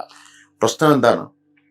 അദ്ദേഹത്തെ പോലെ രാഷ്ട്രീയമായിട്ട് നിലപാടുകൾ ഉണ്ടായിരുന്ന ഒരാൾ, രാഷ്ട്രീയമായ നിലപാട് കവിതയിലും പുസ്തകത്തിലും പ്രഭാഷണത്തിലും എല്ലാം ഉയർത്തിപ്പിടിച്ച ഒരാൾ, അദ്ദേഹത്തിന്റെ രാഷ്ട്രീയ വിശകലനം പാളിയിരിക്കുന്നു എന്നുള്ളതാണ് പ്രശ്നം. അതാണ് പ്രശ്നം. ആ രാഷ്ട്രീയം അദ്ദേഹം വളരെ ഉപരിപ്ലവമായി കാണുന്നു നിർഭാഗ്യവശാൽ ഈ ഘട്ടത്തെ എന്നുള്ളതാണ്. അദ്ദേഹത്തിന്റെ തന്നെ പല കൃതികൾ എഴുതിയ വരികളും ഇപ്പോ ഒരുപക്ഷെ അദ്ദേഹത്തെ ചോദ്യം ചെയ്യാൻ ഉപയോഗിക്കാം. അവിടെയാണ് മാഷെ. അതായത് ഞാൻ ഉദ്ദേശിക്കുന്നത് ഈ ജാക്ക് റാൻസിയറിന്റെ പിന്നെ വചനങ്ങളാണ് എന്നും, ഞാൻ പറയുന്നത് ലക്സംബർഗിന്റെയും ലെനിന്റെയും സംവാദം സംബന്ധിച്ച കോണ്ടെക്സ്റ്റിലാണ് എന്നും, അവിടെ ഈ ഫൂൾസ് പാരഡൈസിലുള്ളവർക്ക് മനസ്സിലാകുന്നില്ല എന്ന് പറയുകയും, എന്നാൽ അദ്ദേഹം മൈക്ക് നീട്ടുമ്പോൾ പറയുന്നത് എന്താണ്? കോൺഗ്രസ് ആണ് അധികാരത്തിൽ ഇപ്പോൾ ഇരിക്കുന്നതെങ്കിൽ പോലും ഞാൻ ഇതേപോലെ തന്നെ പറയും, 2 വട്ടം അധികാരത്തിലിരുന്ന് 3ാമത് അധികാരത്തിൽ വരികയാണെങ്കിൽ അവർ വരരുത് എന്ന് പറയും. ഇതിനകത്തൊരു ഒരു കൃത്യതയുണ്ടോ? ഒരു ഡെമോക്രാറ്റിക് പ്രോസസ്സിനെ കുറിച്ചുള്ള വളരെ മെക്കാനിക്കൽ ആയിട്ടുള്ള ഒരു നിലപാടാണ് ഈ പറഞ്ഞത്. കാരണം എന്താ വെച്ചാൽ നിങ്ങൾ 5 വർഷം ഭരിക്കുന്നു. 5 വർഷം ഭരിക്കുമ്പോൾ നിങ്ങൾ എന്തെങ്കിലും തരത്തിലുള്ള ഒരു പുഴുക്കുത്തുണ്ടാവും, നിങ്ങൾ ബ്യൂറോക്രാറ്റിക് ആവും, നിങ്ങളൊരു ഒപ്രസീവ് ഇൻസ്ട്രുമെന്റ് ആവും. 5 വർഷം കൂടി ഭരിച്ചു കഴിഞ്ഞാൽ ഈ ബ്യൂറോക്രാറ്റിക്കും ഒപ്രസീവ് ആയിട്ടുള്ള സംഗതി കുറച്ചുകൂടി കൂടും. ഇനി ഒരു 5 വർഷം എന്ന് പറയുന്നത് വളരെ യാന്ത്രികമായിട്ടുള്ള ഒരു നിലപാട് മാത്രമാണ്. ഒരു ഗൗരവമുള്ള ഒരു ഡെമോക്രാറ്റിക് പ്രോസസ്സ് കൃത്യം അങ്ങനെയാണെങ്കിൽ നമ്മൾക്ക് ഇവിടെ നിങ്ങൾക്കൊരു സിറ്റുവേഷനുള്ള ലോകത്തിലുള്ള രാഷ്ട്രങ്ങൾ, ഞാൻ പറയുന്ന ഇൻഡിവിജ്വൽസിനെ മാറ്റി നിർത്തി കഴിഞ്ഞാൽ ലോകത്തിലുള്ള രാഷ്ട്രങ്ങളിലെല്ലാം തന്നെ 10, 20, 30, 40 വർഷം ഒരേ ആളുകൾ തന്നെ, ഞാൻ പറയും ആളുകൾ മാറുന്നുണ്ടാവും, പക്ഷെ പൊളിറ്റിക്കൽ പാർട്ടീസ് ഒന്ന് തന്നെയാണല്ലോ കണ്ടിന്യൂ ചെയ്യുന്നത്. പല സ്ഥലങ്ങളിൽ യഥാർത്ഥത്തിൽ ഈ പറയുന്ന മറ്റു രാജ്യങ്ങളിൽ ഈ പറയുന്ന പൊളിറ്റിക്കൽ പാർട്ടീസിൽ യാതൊരു ബേസിക് ഒരു ക്ലാസ് വൈസായിട്ട് ഒരു വ്യത്യാസം. ഡെമോക്രാറ്റിക് പാർട്ടിയും മറ്റേ റിപ്പബ്ലിക്കൻ പാർട്ടിയും തമ്മിൽ എന്ത് വ്യത്യാസമാണ് ഈ 2 പാർട്ടികൾ തമ്മിലുള്ള? 2 പാർട്ടികളാണെന്ന് വെച്ച് കഴിഞ്ഞാൽ മൈനർ ഡിഫറൻസസ് ഉണ്ടാവും, പക്ഷെ അതൊഴിച്ച് കഴിഞ്ഞാൽ വേറെ വ്യത്യാസം. നമ്മുടെ തൊട്ടടുത്ത സംസ്ഥാനം എന്ന് പറയുന്നത് തമിഴ്നാടാണ്. തമിഴ്നാട്ടില് DMK-യും ഇതേപോലെ ഒരു അധികാര തുടർച്ചയാണ് ആവശ്യം. പകരം നമ്മൾ DMK-യെ ഈ ധാർഷ്ട്യത്തിന്റെ പേരിലോ അല്ലെങ്കിൽ നാശത്തിന്റെ പേരിലോ മാറ്റി നിർത്തണം എന്ന് ആവശ്യപ്പെടുന്നത് നാളെ എപ്പോ വേണമെങ്കിലും BJP ആകാൻ പോകുന്ന അണ്ണാ DMK. ആം ആദ്മി പാർട്ടി 2 പ്രാവശ്യം അധികാരത്തിൽ വന്നു. 3ാമത്തെ പ്രാവശ്യം മറ്റേ കേജ്രിവാളിനോട് മാറി കിടന്ന ആരെങ്കിലും ആവശ്യപ്പെട്ടില്ലല്ലോ. ആരും എന്ന് മാത്രമല്ല എല്ലാവരും പിന്തുണയ്ക്കുകയാണ് ഇത്, കേജ്രിവാളിനെ പിന്തുണയ്ക്കുകയാണ്.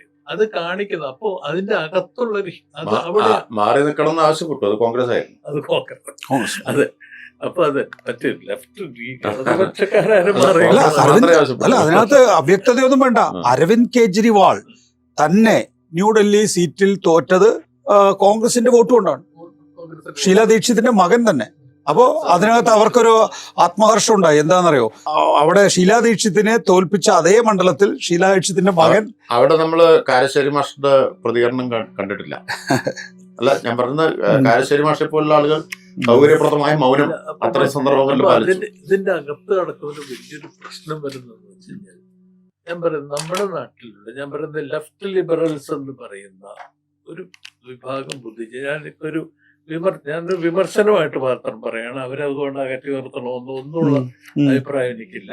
അവരൊക്കെ തന്നെ ഇടതുപക്ഷവുമായിട്ട് പൂർണ്ണമായിട്ട് യോജിക്കേണ്ടവരാണ്. ഇന്നത്തെ സാഹചര്യത്തിൽ ഇന്ന് ഇടതുപക്ഷം നടത്തിക്കൊണ്ടിരിക്കുന്ന ഫൈറ്റിനോടൊപ്പം വരേണ്ടവരാണ് ഇവരെല്ലാവരും. അതായത് സച്ചിദാനന്ദ മാഷാലെ എല്ലാവരും ഇവരോടൊപ്പം ഒരുമിച്ച് വരേണ്ടവരാണെന്നുള്ള അഭിപ്രായമാണ് ഉള്ളത്. പക്ഷെ അതേസമയം തന്നെ ഇതിന്റെ അകത്ത് കിടക്കുന്ന ഒരു സംഗതി, മുമ്പ് പറഞ്ഞ ഹേറ്റഡ് ഡെമോക്രസി കാണുന്ന നോൺ ഡിസ്റ്റിങ്ഷൻ. അതായത് കമ്മ്യൂണിസ്റ്റുകാര് എന്ന് പറയുന്നത് മറ്റൊരു കൂട്ടം എന്താ പറയുക, ഒരു ഒപ്രസേഴ്സ് ആണ് എന്നുള്ളൊരു ധാരണ അതെ, അതവര് തുറന്നു പറയുന്നു. സച്ചിദാനന്ദ മാഷേനെ തുറന്നു പറയുന്നു. നമുക്ക് സോഷ്യൽ ഡെമോക്രാറ്റിക് ഒരു ചോദ്യം വന്നു വാർത്താ സമ്മേളനത്തിൽ. അദ്ദേഹത്തിൻ്റെ ബൈറ്റ് എടുക്കുമ്പോൾ മാധ്യമപ്രവർത്തകരിൽ ചിലർ ചോദിച്ചു, CPIM ഒരു സോഷ്യൽ ഡെമോക്രാറ്റിക് പാർട്ടി ആവുകയാണോ എന്ന ചോദ്യത്തിന് ആ പദം അല്ലെങ്കിൽ ആ പേര് കേരളത്തിൽ ഒരു അശ്ലീല പദമാണെങ്കിലും ഞാൻ CPM ഒരു സോഷ്യൽ ഡെമോക്രാറ്റിക് പാർട്ടി ആകണം എന്ന് ആഗ്രഹിക്കുന്ന ആളാണ് എന്നാണ് പറയുന്നത്. അപ്പൊ അദ്ദേഹം ഒരു സോഷ്യൽ ഡെമോക്രാറ്റായി മാറിക്കഴിഞ്ഞിരിക്കുന്നു. അതാണ് അതിന്റെ പ്രശ്നം. അങ്ങനെയൊക്കെ വരുമ്പോൾ ഉണ്ടായി വരുന്ന ആ ഒരു കോൺഫ്ലിക്ട് എന്ന് പറയുന്നത് ഈ പറയുന്ന നല്ലൊരു ശതമാനം ഇന്റലക്ച്വൽസിലുണ്ട് എന്ന് ധരിക്കുന്ന ഒരാളാണ്. അതുകൊണ്ട് തന്നെ സംഭവിക്കുന്നത് അവർക്ക് ഇപ്പോഴൊരു പൊസിഷൻ എടുക്കാൻ പറ്റുന്നില്ല. പരസ്യമായിട്ട് ഇങ്ങനെ ഒരു കൺജങ്ചറിൽ നമ്മളൊരു പ്രത്യേക സ്ഥിതിവിശേഷത്തിൽ എത്തി നിൽക്കുകയാണ്. ഇവിടെ രാജേഷ് ഇപ്പൊ പറഞ്ഞ പോലെ തന്നെ ഇടതുപക്ഷമാണ് കൺസിസ്റ്റന്റ് ആയിട്ട് BJP നേരിടുന്ന, കൃത്യമായി നേരിടുന്ന, എതിർത്ത് നിൽക്കുന്ന ഒരു പക്ഷം എന്ന് പറയും. അങ്ങനെയുള്ള കൺസിസ്റ്റന്റ് ആയിട്ട് നേരിട്ട് നിൽക്കുന്ന ആൾക്കാരൊക്കെ തന്നെ ഇപ്പൊ പലരും ഇടതുപക്ഷത്തോട് കൂടി നിൽക്കുന്നവരാണ് പലരും. അങ്ങനെ നിൽക്കുമ്പോൾ എന്തുകൊണ്ട് സച്ചിദാനന്ദ മാഷിനെ പോലെയുള്ള അല്ലെങ്കിൽ അദ്ദേഹത്തെ കൂടെ നിൽക്കുന്ന മറ്റുള്ളവരെ പോലെയുള്ള ആളുകൾക്ക് ഞങ്ങൾക്ക് പലതരത്തിലുള്ള അഭിപ്രായ വ്യത്യാസങ്ങൾ, വിമർശനങ്ങൾ ഇടതുപക്ഷത്തോടുണ്ട്. ഈ വിമർശനങ്ങൾ നിലനിർത്തിക്കൊണ്ട് തന്നെ ഇന്നത്തെ രാഷ്ട്രീയ സാഹചര്യത്തിൽ ഇടതുപക്ഷത്തിനോടൊപ്പം നിൽക്കുന്നതാണ് യഥാർത്ഥത്തിലുള്ള ഒരു പുരോഗമന രാഷ്ട്രീയത്തിന്റെ അല്ലെങ്കിൽ ഒരു ഫാസിസ്റ്റ് വിരുദ്ധ രാഷ്ട്രീയത്തിന്റെ ഏറ്റവും പ്രധാനപ്പെട്ട രൂപം എന്ന് പരസ്യമായിട്ട് പറയാൻ, അങ്ങനെ പറയണമെന്നുള്ളൊരു അഭ്യർത്ഥനയാണ് എന്നെ സംബന്ധിച്ചിടത്തോളം. അത് പറയുന്നില്ല എന്നുള്ളതാണ്. MP രാജേഷ്, ഞങ്ങളെക്കാൾ കൂടുതൽ ഇടതുപക്ഷം അധികാരത്തിൽ നിന്ന് മാറണം എന്ന് ആഗ്രഹിക്കുന്നത് ഇടതുപക്ഷത്തുള്ള ആളുകൾ തന്നെയാണ്. VD സതീശൻ, ഇതാണ് ഇതിന്റെ ബാക്കി പത്രം. ഇതാണ് ഇതിന്റെ ബാക്കി പത്രം. ആർക്കാണ് ഒരു ആയുധം കൊടുക്കുന്നത് എന്നുള്ളതാണ്. നോക്കൂ, ഇവിടെ എന്തുകൊണ്ടാണ് കൺസിസ്റ്റന്റ് ആയിട്ട് ഇടതുപക്ഷം ആണ് വർഗീയതയെ, RSSനെ എതിർക്കുന്നത് എന്ന് പറയുന്നു. അത് ഒരു കാരണമുണ്ട്. അത് പ്രത്യയശാസ്ത്രപരമായ കാരണമാണ്. പ്രത്യയശാസ്ത്രപരമായ വ്യക്തതയും തെളിച്ചവും ഇടതുപക്ഷത്തിന് ആ കാര്യത്തിൽ എല്ലാ കാലത്തുണ്ട്, സംശയമേ ഇല്ല. അത് ഞങ്ങൾക്ക് മാത്രമല്ല കേട്ടോ, അപ്പുറത്തുണ്ട്. RSSനും ആ വ്യക്തതയുണ്ട്. ആരാണ് പ്രത്യയശാസ്ത്ര എതിരാളി? പ്രത്യയശാസ്ത്ര എതിരാളി. മറ്റേ ഗോൾവാക്കറുടെ വിചാരധാരയിലുണ്ടല്ലോ 19, 20, 21 3 അധ്യായം 3 ആന്തരിക ശത്രുക്കളെ ഉന്മൂലനം ചെയ്യുന്നതിനെ കുറിച്ചാണ്. മുസ്ലിങ്ങൾ, കമ്മ്യൂണിസ്റ്റ്, മറ്റേ ക്രിസ്ത്യാനികൾ, കമ്മ്യൂണിസ്റ്റുകാർ. അപ്പൊ അവർക്കും ആ കാര്യത്തിൽ സംശയമില്ല, ഞങ്ങൾക്കും ആ കാര്യത്തിൽ സംശയമില്ല. എന്നാൽ കോൺഗ്രസിന് ഒരു കാലത്തും അത്തരമൊരു പ്രത്യയശാസ്ത്ര വ്യക്തത ഇല്ല എന്ന് മാത്രമല്ല, പ്രത്യയശാസ്ത്രപരമായിട്ട് വലിയ വൈരുദ്ധ്യമില്ല. അതുകൊണ്ടാണ് രാഹുൽ ഗാന്ധി രാജിവെച്ച, AICC പ്രസിഡന്റ് സ്ഥാനം രാജിവെച്ചപ്പോൾ എഴുതിയ കത്തുണ്ടല്ലോ, ഓർക്കുന്നുണ്ടോ? ആ കത്തിലെ ഏറ്റവും പ്രധാനപ്പെട്ടൊരു ആരോപണം അല്ലെങ്കിൽ രാജിക്ക് കാരണമായി പറഞ്ഞ കാര്യം എന്താ? RSSനെതിരായ പോരാട്ടത്തിൽ ഞാൻ ഒറ്റപ്പെട്ടു പോയി എന്ന് അദ്ദേഹം പറയുന്നുണ്ട്. എനിക്ക് പ്രത്യയശാസ്ത്ര പോരാട്ടത്തിൽ ഞാൻ ഒറ്റപ്പെട്ടു പോയി, പാർട്ടിയിൽ നിന്ന് പിന്തുണ കിട്ടിയില്ല എന്ന് പറഞ്ഞിട്ട് അദ്ദേഹം രാജിവെച്ച് പോയതാണ്. പിന്നെ അദ്ദേഹം ആ ചുമതല എടുത്തിട്ടില്ല. അപ്പോൾ സ്വന്തം പാർട്ടിയെ ആ പോരാട്ടത്തിൽ വിശ്വസിക്കാൻ കഴിയില്ല എന്ന് മറ്റാരുമല്ല തുറന്നു പറഞ്ഞത്. ഇതാണ് അത്. കാരണം ജനിതകമാണെന്ന് ഞാൻ പറഞ്ഞത്. അത് കോൺഗ്രസിൽ പണ്ട് മുതലേ ഈ പ്രശ്നം നിലനിൽക്കുന്നു. പ്രത്യയശാസ്ത്രപരമായിട്ടുള്ള ഈ ഒരു അഴകുഴമ്പൻ നിലപാട് RSSനോടും വർഗീയതയോടും നിൽക്കുന്നത് കൊണ്ടാണ് അതുണ്ടാവുന്നത്. അതുകൊണ്ടാണ് പ്രിയങ്ക ഗാന്ധിക്ക് ഈ രാമക്ഷേത്രം ദേശീയോദ്യാനത്തിന്റെ പ്രതീകമാണെന്ന് പറയാൻ പറ്റുന്നത്. വെള്ളിശില അയക്കാൻ പറ്റും. അതെ, വെള്ളിശില അയക്കാൻ പറ്റുന്നത്. അപ്പോ ഇതില് സച്ചിദാനന്ദ മാഷെ പോലുള്ള ആളുകൾ കാണേണ്ടത് പ്രത്യയശാസ്ത്രപരമായ വ്യക്തതയും തീർച്ചയും ഇക്കാര്യത്തിലുള്ളത് ഇടതുപക്ഷത്തിന് മാത്രമാണ് എന്നാണ്. ഫലത്തിൽ നിങ്ങളൊന്ന് മാറി നിൽക്കൂ, കുറച്ചു കാലം അവരിയ്ക്കട്ടെ എന്ന് പറഞ്ഞാൽ ഞാൻ തുടക്കത്തിൽ പറഞ്ഞിടത്തേക്ക് എത്തുകയാണ്. അത് BJPക്ക് വഴിവെട്ടുന്നതിനാണ് സഹായകരമാവുക. ഇന്നിപ്പോൾ BJPക്ക് അറിയാം ഈ തെരഞ്ഞെടുപ്പ് അവർക്ക് അധികാരത്തിൽ വരാൻ പറ്റില്ല. അവർ ഈ തെരഞ്ഞെടുപ്പല്ല ലക്ഷ്യം വയ്ക്കുന്നത്. പക്ഷെ അവരാഗ്രഹിക്കുന്നത് എന്താ? അവരാഗ്രഹിക്കുന്നത് ഇടതുപക്ഷം മാറി കോൺഗ്രസും ലീഗും ജമാഅത്തെ ഇസ്ലാമിക്ക് സ്വാധീനമൊക്കെ ഉള്ള ഒരു ഗവൺമെന്റ് വരുന്നതാണ്. BJPയുടെ ധ്രുവീകരണ രാഷ്ട്രീയം കേരളത്തിൽ പ്രയോഗിക്കാൻ ഏറ്റവും അനുയോജ്യമായ സന്ദർഭം എന്നാണ്. അതുകൊണ്ട് ആ ഗവൺമെന്റ് വരേണ്ടത് ഇപ്പൊ BJPയുടെ ആവശ്യമാണ്. ബാക്കി 5 കൊല്ലം കഴിയുമ്പോഴേക്കും അവർക്ക് അനുകൂലമാക്കി എടുക്കാം എന്നവർക്കറിയാം. അതിന് സഹായകരമായിട്ടുള്ള പ്രതികരണങ്ങളൊക്കെ ഇപ്പൊ തന്നെ ലീഗ് നേതാക്കളിൽ നിന്നൊക്കെ വന്നു തുടങ്ങിയില്ലേ? മതമാണ് പ്രശ്നം എന്ന്. സമുദായത്തിന് വേണ്ടി അധികാരം തിരിച്ചു പിടിക്കണം, അല്ലെങ്കിൽ പണിക്ക് നടക്കരുത് എന്ന് വേറൊരാള് പരസ്യമായിട്ടല്ലേ പറയുന്നത്. ഒരേയാൾ പിന്നെ ഉപമുഖ്യമന്ത്രി വേണം, മറ്റൊരാൾ. ഇതിൽ ഏറ്റവും ഗൂഢമായിട്ട് ആഹ്ലാദിക്കുന്നത് ആരാ? BJP ആണ്. അവർ ഞങ്ങൾ ആഗ്രഹിക്കുന്ന മണ്ണ് ഒരുക്കിക്കൊണ്ടിരിക്കുന്നു. അതെ, അവര് ഇത് അവരിടപെട്ടാൽ ഇതെങ്ങാനും നിർത്തിപ്പോയാൽ. അതെ. പിന്നെ നമുക്ക് കേരളത്തിലെ ഈ രണ്ടു കൂട്ടർ വർഗീയ ശക്തികൾ 10 കൊല്ലമായിട്ട് പുറത്തിറങ്ങാൻ പറ്റിയിട്ടില്ല. ഇപ്പൊ മാളത്തിൽ നിന്ന് ഇടയ്ക്കിടയ്ക്ക് തല നീട്ടിയിടുകയാണ്. ഞങ്ങൾക്ക് ഇറങ്ങാനുള്ള സമയമായോ, ഇറങ്ങാനുള്ള അനുകൂല പരിസ്ഥിതി ആയോ എന്നവർ നോക്കിക്കൊണ്ടിരിക്കുകയാണ്. അപ്പോൾ അതിന് വഴിവെട്ടുന്നതായി പോവും ഇടതുപക്ഷം ഈ ഘട്ടത്തിൽ അധികാരത്തിൽ നിന്ന് മാറി നിൽക്കണം എന്ന് പറയുന്നത്. അത്രത്തോളം ആഴത്തിൽ ചിന്തിച്ചിട്ടുണ്ടാവില്ല എന്നാണ് ഞാൻ വിചാരിക്കുന്നത്. അതുകൊണ്ടാണ് ഞങ്ങളെല്ലാം ഇതിനെ എതിർക്കേണ്ടി വരുന്നത്. മാഷോടുള്ള വ്യക്തിപരമായിട്ടുള്ള സ്നേഹവും ബഹുമാനവും ഒക്കെ നിലനിർത്തിക്കൊണ്ട് തന്നെ ഈ രാഷ്ട്രീയത്തെ എതിർക്കാതിരിക്കാൻ നിർവാഹമില്ല എന്ന്. ഇത് വളരുമോ? ഈ ഒരു സച്ചിദാനന്ദ മാഷിന്റെ മാത്രമല്ല, നേരത്തെ പറഞ്ഞല്ലോ, കാരശ്ശേരി മാഷ് പറഞ്ഞു, ഒരു ഘട്ടത്തിൽ AK ആന്റണി തന്നെ പറഞ്ഞിരുന്നു CPM നശിക്കരുതെന്നാണ് ഞങ്ങളുടെ ആഗ്രഹം, പക്ഷേ അധികാരത്തിൽ തുടർച്ചയായി ഉണ്ടായാൽ CPM നശിക്കും എന്നുള്ളത്. അത് കാരശ്ശേരി മാഷ് 2021 കാരശ്ശേരി മാഷ് ഇത് പരസ്യമായി പറഞ്ഞാണ്. പക്ഷെ കാരശ്ശേരി മാഷ്ക്ക് അത് പ്രാബല്യത്തിൽ കൊണ്ടുവരാൻ കഴിഞ്ഞില്ല. അപ്പൊ അടുത്ത പാക്കേജ് ഉണ്ടാക്കുന്നു എന്നാണ് അശോകൻ ചെരുവിൽ പറയുന്നത്. ഇത് മാഷിയുടെ മാത്രം അഭിപ്രായം ആയിരിക്കില്ല, ഇതിനപ്പുറത്തും ആളുകൾ ഉണ്ടാവും പരസ്യമായി രംഗത്ത് വരാത്തോണ്ടാണ്.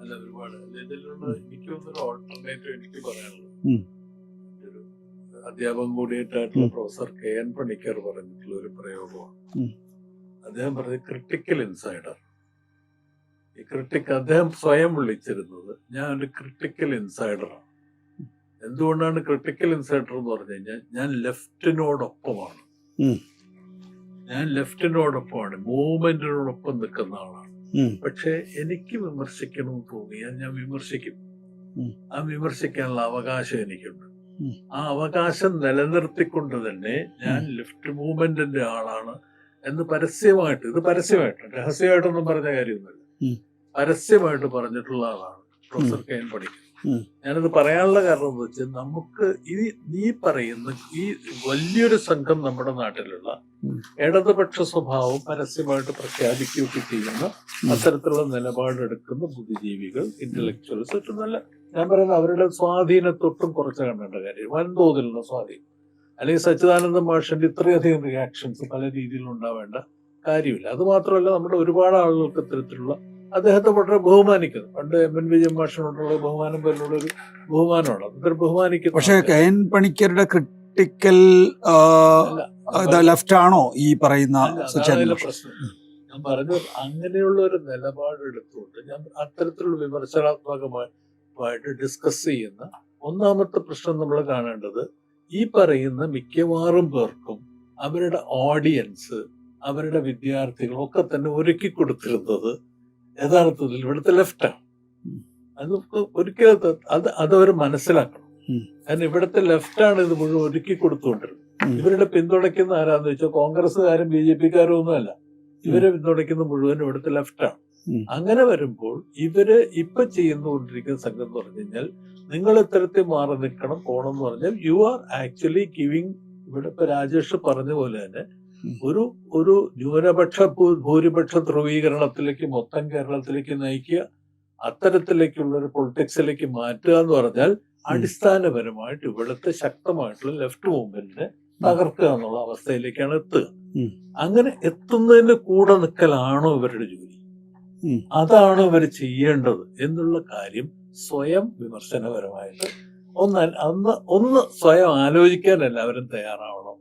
അങ്ങനെയാണെങ്കിൽ അത് ആഗ്രഹിക്കുന്നുണ്ടോ? അങ്ങനെ ആഗ്രഹിക്കുന്നുണ്ട് പരസ്യമായിട്ട്. ഒരാൾ, ഉദാഹരണത്തിന് ഒരു പ്രമുഖ ദളിത് ബുദ്ധിജീവി, അദ്ദേഹം ഇപ്പോൾ അടുത്ത കാലത്ത് UDFന്റെ സ്ഥാനാർത്ഥിയായിട്ട് മത്സരിക്കുന്നത് നമുക്ക് വിരോധമില്ല. കാരണം അദ്ദേഹത്തെ സംബന്ധിച്ച് അദ്ദേഹം പരസ്യമായിട്ട് ഞാൻ ആന്റി കമ്മ്യൂണിസ്റ്റ് ആണെന്ന് പറഞ്ഞുകൊണ്ടാണ് അദ്ദേഹം. അതിനുശേഷം അദ്ദേഹം ഒരു പ്രസ്താവന നടത്തി, എരിയുന്ന വയറുള്ള തീയാണ് പ്രശ്നമെങ്കിൽ കപ്പ പുഴുങ്ങി കൊടുത്താൽ ചരിത്രബോധത്തെ അങ്ങേയറ്റം പരിഹസിക്കുന്ന ഒരു പ്രസ്താവന. മാത്രമല്ല, BR അംബേദ്കറെ തിരിച്ച് പാർലമെന്റിലേക്ക് കൊണ്ടുവന്നത് അന്ന് ജിന്നയായിരുന്നു എന്നൊക്കെ പറഞ്ഞുകൊണ്ട് മുസ്ലിം ലീഗിനെ വേറൊരു തരത്തിലേക്ക്. ഒരു കാര്യം, ഒരു കാലത്ത് കേരളത്തിലെ ഈ കപ്പയും കിഴങ്ങും ചെമ്പും താളും തിന്ന് എരിയുന്ന വയറിലെത്തിയ അകറ്റിയിരുന്ന ഒരു കാലം ഉണ്ടായിരുന്നു. അതെ, അവിടെ നിന്ന് ഈ നിലയിലേക്ക് എത്തിച്ചത് ഇടതുപക്ഷത്തിനും കമ്മ്യൂണിസ്റ്റുകാർക്കുള്ള പങ്ക് ചോദ്യം ചെയ്യുന്നത്, നിഷേധിക്കുന്നത്. അദ്ദേഹത്തിന്റെ പ്രസംഗങ്ങളല്ലാതെ നിഷേധിക്കുന്നത് അതിനെയാണ്. വസ്തുതകളെ മാധ്യമങ്ങൾ അവരുടെ അജണ്ടയ്ക്കനുസരിച്ച് ഉപയോഗിക്കുന്നു എന്നാണ് അശോകൻ ചെരുവിലും അതുപോലെ തന്നെ അബ്ദുൽ ഖാദറും പോയപ്പോൾ സച്ചിദാനന്ദൻ മാഷ് പറഞ്ഞത് എന്നാണ് പിന്നീട് അശോകൻ ചെരുവിൽ മാധ്യമങ്ങളോട് പറഞ്ഞിട്ടുള്ളത്. എന്നിട്ട് അശോകൻ ചെരുവിൽ പറയുന്നത് താത്വിക വിശകലനങ്ങൾ, ഗവേഷണാത്മകമായ പ്രത്യയശാസ്ത്ര വിഷയങ്ങളുടെ ആഴത്തിലുള്ള പരിശോധന, ഇതിനൊന്നുമുള്ള പ്രാപ്തി മാധ്യമങ്ങൾക്കില്ല. സങ്കുചിത രാഷ്ട്രീയത്തിലേക്ക് അവർ അതിനെ വഴിതിരിച്ചു വിടും. അതുകൊണ്ട് അതിൽ നിന്ന് വേറിട്ട് മാറി നിൽക്കണം എന്നാണ് ചെരുവിൽ പറയുന്നത്. പക്ഷേ മലയാള മനോരമയ്ക്കാണ് അതേ സച്ചിദാനന്ദ മാഷ് ഇന്റർവ്യൂ കൊടുക്കുന്നത്. അതിൽ ഈ ഭാഗം വരുമ്പോൾ മലയാള മനോരമ ഇതല്ലാതെ വേറെന്താ ഉപയോഗിക്കുക? മാഷ പറഞ്ഞ ആദ്യ ഭാഗത്തോട് ഞാൻ യോജിക്കുന്നു. സത്യമാണ്, പ്രാപ്തിയില്ല എന്നുള്ളത് ഒരു ഭാഗം. അത് മാത്രമല്ല, അതിലും അവർക്ക് താല്പര്യം കക്ഷി രാഷ്ട്രീയമാണെന്നുള്ളതാണ് പ്രശ്നം. നമ്മൾ സാധാരണ പറയില്ലേ, ക്ഷീരമുള്ളവർ അകിടും ചുവട്ടിലും എന്ന് പറയില്ലേ, അതുപോലെ അവർക്ക് താത്വിക വിശകലനത്തില് പ്രാപ്തിയുടെ മാത്രമല്ല, താത്വിക വിശകലനത്തിലൊന്നും താല്പര്യമില്ല. അതിൽ നിന്ന് എന്ത് കക്ഷി രാഷ്ട്രീയപരമായിട്ട് ഉപയോഗിക്കാവുന്ന ആയുധം കിട്ടും എന്നതാണ് നോക്കുന്നത്. പക്ഷെ അത് എന്നെ അത്ഭുതപ്പെടുത്തിയ കാര്യം, സച്ചിദാനന്ദ മാഷക്ക് അത് മനസ്സിലാക്കാൻ കഴിയാതെ പോയത് എങ്ങനെയെന്നുള്ളതാണ്. കാരണം ഇപ്പം ഞങ്ങളൊക്കെ സ്കൂൾ പഠിക്കുന്ന കാലത്ത് മാഷ വായിക്കാൻ തുടങ്ങിയതാ. പിന്നീടാണ് ചോംസ്കിയുടെയും എഡ്വേർഡ് ഹെർമന്റെയും മാനുഫാക്ചറിങ് കൺസെന്റ് ഒക്കെ വായിച്ച് മാധ്യമങ്ങളുടെ രാഷ്ട്രീയത്തെക്കുറിച്ചൊക്കെ മനസ്സിലാക്കുന്നത്. പക്ഷെ അതിന് മുമ്പ് വായിച്ചത് സച്ചിദാനന്ദ മാഷ തന്നെ ഒരു പുസ്തകമുണ്ട്, മാധ്യമങ്ങളുടെ രാഷ്ട്രീയം എന്നുള്ള പുസ്തകം, സംസ്കാരത്തിന്റെ രാഷ്ട്രീയം. ഇതൊക്കെ വായിച്ച് ഒരു വെളിച്ചം കൈവന്ന തലമുറയിൽപ്പെട്ട ആൾക്കാരാണ് ഞങ്ങളൊക്കെ. ആ മാഷക്ക് ഈ രാഷ്ട്രീയം, കേരളത്തിൽ ഏറ്റവും കൂടുതൽ ഇടതുപക്ഷത്തെ എതിർക്കുന്ന പത്രത്തിന്റെ രാഷ്ട്രീയം എങ്ങനെ തിരിച്ചറിയാൻ കഴിയാതെ പോയി എന്നുള്ളത് ഭയങ്കര അത്ഭുതപ്പെടുത്തുന്ന കാര്യമാണ്. പക്ഷെ അതിനകത്തൊരു അവ്യക്തത ഉണ്ടാക്കി നമുക്ക് ഈ ചർച്ച അവസാനിപ്പിക്കണോ? രണ്ടുപേരോടും കൂടിയാണ് ചോദ്യം. അതായത് മാഷ് യഥാർത്ഥത്തിൽ സൗണ്ട് ബൈറ്റിൽ പറയുന്നത് കേരളത്തിലെ ഇടതുപക്ഷ ജനാധിപത്യ മുന്നണി അധികാരമൊഴിഞ്ഞ് മറ്റൊരാളെ അധികാരം ഏൽപ്പിക്കണം എന്നുള്ളതാണ്. അതൊക്കെ കോൺഗ്രസിന് അധികാരം ഏൽപ്പിക്കണം എന്ന് പറഞ്ഞിട്ടില്ല, BJP അധികാരം ഏൽപ്പിക്കണം എന്ന് മാഷ് പറയുന്നു. ഞാൻ വിശ്വസിക്കുന്നുമില്ല. പക്ഷേ മാഷ് അത് ഫേസ്ബുക്കിൽ, അതായത് ഈ പറയുന്ന വെർച്വൽ ഫൂൾസ് പാരഡൈസിലുള്ള ആളുകൾ വിമർശിക്കുമ്പോൾ ഫേസ്ബുക്കിൽ പറയുന്നത്, ഞാൻ പറയുന്നത് ഗ്രാംഷിയെക്കുറിച്ചും റോസ ലക്സംബർഗിനെ കുറിച്ചും അതുപോലെ തന്നെ ലെനിനിസത്തിന്റെ ഡിക്ലൈനെ കുറിച്ചും അതുപോലെ സ്റ്റാലിനിസത്തിന്റെ ഡിമൈസിനെ കുറിച്ചും ഒക്കെയാണ്. നിങ്ങൾക്കിത് മനസ്സിലാവുന്നില്ലേ എന്നൊക്കെയാണ്. യഥാർത്ഥത്തിൽ ഇത് ഒരു വ്യാജ ഇടപെടലായി മാറും. നമ്മളിത് ഇങ്ങനത്തെ ഒരു ഡിസ്കഷൻ നടക്കുമ്പോൾ യാതൊരു എതിർപ്പില്ല. നിങ്ങൾക്കിപ്പോ റോസ അലക്സാണ്ടറെ കുറിച്ച്, ഗ്രാംഷിയെ കുറിച്ചോ റാൻഷിയെ കുറിച്ചോ വേറെ ആരെങ്കിലും കുറിച്ച് ധാരാളം പേര് എഴുതി, അവരെ കുറിച്ച് ചർച്ച നടക്കുന്നത്, ധാരാളം ചർച്ചകൾ ഇപ്പൊ തന്നെ കേരളത്തിൽ നടക്കുന്നുണ്ട്. പക്ഷെ നമ്മൾ ഇത്തരത്തിലുള്ള ഒരു പബ്ലിക് ഇന്റർവ്യൂ കൊടുക്കുന്ന സമയത്ത്, മനോരമ പോലെയുള്ള ഇതിന് കൊടുക്കുന്ന സമയത്ത്, പ്രത്യേകിച്ച് ഇന്നത്തെ ഇപ്പൊ ഒരു തെരഞ്ഞെടുപ്പിനെ അഭിമുഖീകരിക്കുന്ന വളരെ ഗൗരവമുള്ള ഒരു ഇഷ്യൂ വരുമ്പോൾ അതിനകത്ത് LDF ശക്തമായിട്ട് നിൽക്കുന്ന ഒരു സംസ്ഥാനം കേരളമാണ്. നമ്മൾ നിഷേധിച്ചിട്ട് കാര്യമില്ല. അങ്ങനെ നിൽക്കുന്ന സംസ്ഥാനത്തിൽ ഇപ്പോൾ ഒരു പക്ഷേ തിരിച്ചു വരാൻ, ഇലക്ഷൻ ജയിച്ച് തിരിച്ചു വരാൻ സാധ്യതയുള്ള ഒരു സംസ്ഥാനം തന്നെയാണ് കേരളം. അതെല്ലാവർക്കും അറിയുകയും ചെയ്യാം. ആ സാഹചര്യത്തിൽ നമ്മളിവിടെ ഈ മറ്റേ എന്താ പറയട്ടെ, ഇടതുപക്ഷം തൽക്കാലത്തേക്ക് മാറി നിൽക്കണമെന്നൊരു പ്രമുഖ ബുദ്ധിജീവി പറയുകയാണെങ്കിൽ അതിന്റെ ഒരു ഇമ്പാക്ട് എന്താണ് എന്ന് പറഞ്ഞാൽ അതിന്റെ ഒരു ഫോളോ ഔട്ട് എന്ന് വേണമെങ്കിൽ വിളിക്കാം, അല്ലെ? ഒരു ഫോളോ ഔട്ട് എന്തായിരിക്കും? ആ ഫോളോ ഔട്ട് ആത്യന്തികമായിട്ട് ഇത് വലതുപക്ഷത്തിന്റെ ഒരു ആയുധമായിട്ട് മാറാൻ വളരെ എളുപ്പമുള്ള ഒരു ആയുധമാണെന്ന് മനസ്സിലാക്കാനുള്ള കഴിവ് അദ്ദേഹത്തിന് മാത്രമല്ല, അതിനോടൊപ്പമുള്ള എല്ലാ ഇന്റലക്ച്വൽസിനും ഉണ്ടാവേണ്ട. നമ്മളിവിടെ അതാണ് ഇവിടെ ഒരു ഭാവനാസൃഷ്ടമായ ലോകത്തിലെല്ലാം നമ്മൾ ജീവിക്കും. നോക്കൂ ശ്രീ എം പി രാജേഷ്, അതിനകത്ത് ഒരു പ്രാക്ടിക്കൽ ആയിട്ടുള്ള ആക്ച്വൽ പൊളിറ്റിക്കിന്റെ ഒരു സ്ഥലത്താണ് ജീവിക്കുന്നത്. അങ്ങനെ അത് വേറെ രീതിയിൽ ഉപയോഗിക്കും.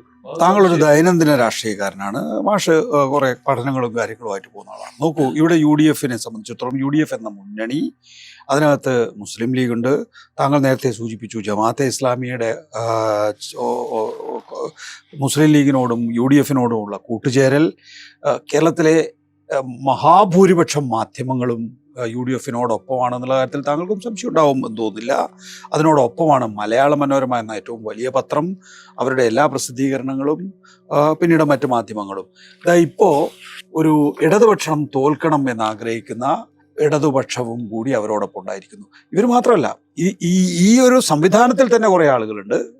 സച്ചിദാനന്ദ മാഷ്, അതോടൊപ്പം ശരിയായ ഇടതുപക്ഷം എന്ന വേറൊരു വിഭാഗമുണ്ട്. ഇപ്പോൾ പുറത്താക്കപ്പെടുന്നവർ, അതുപോലെ തന്നെ നേരത്തെ VS അച്യുതാനന്ദനുമായി ചേർന്ന് നിൽക്കുന്നു എന്ന് അവകാശപ്പെടുന്ന ചില ആളുകൾ. നമുക്ക് ഒരു മഴവിൽ സഖ്യം മറുവശത്തുണ്ട്. യഥാർത്ഥ ഇടതുപക്ഷ ഞാനാണെന്നാണ് സതീശൻ പറഞ്ഞത്.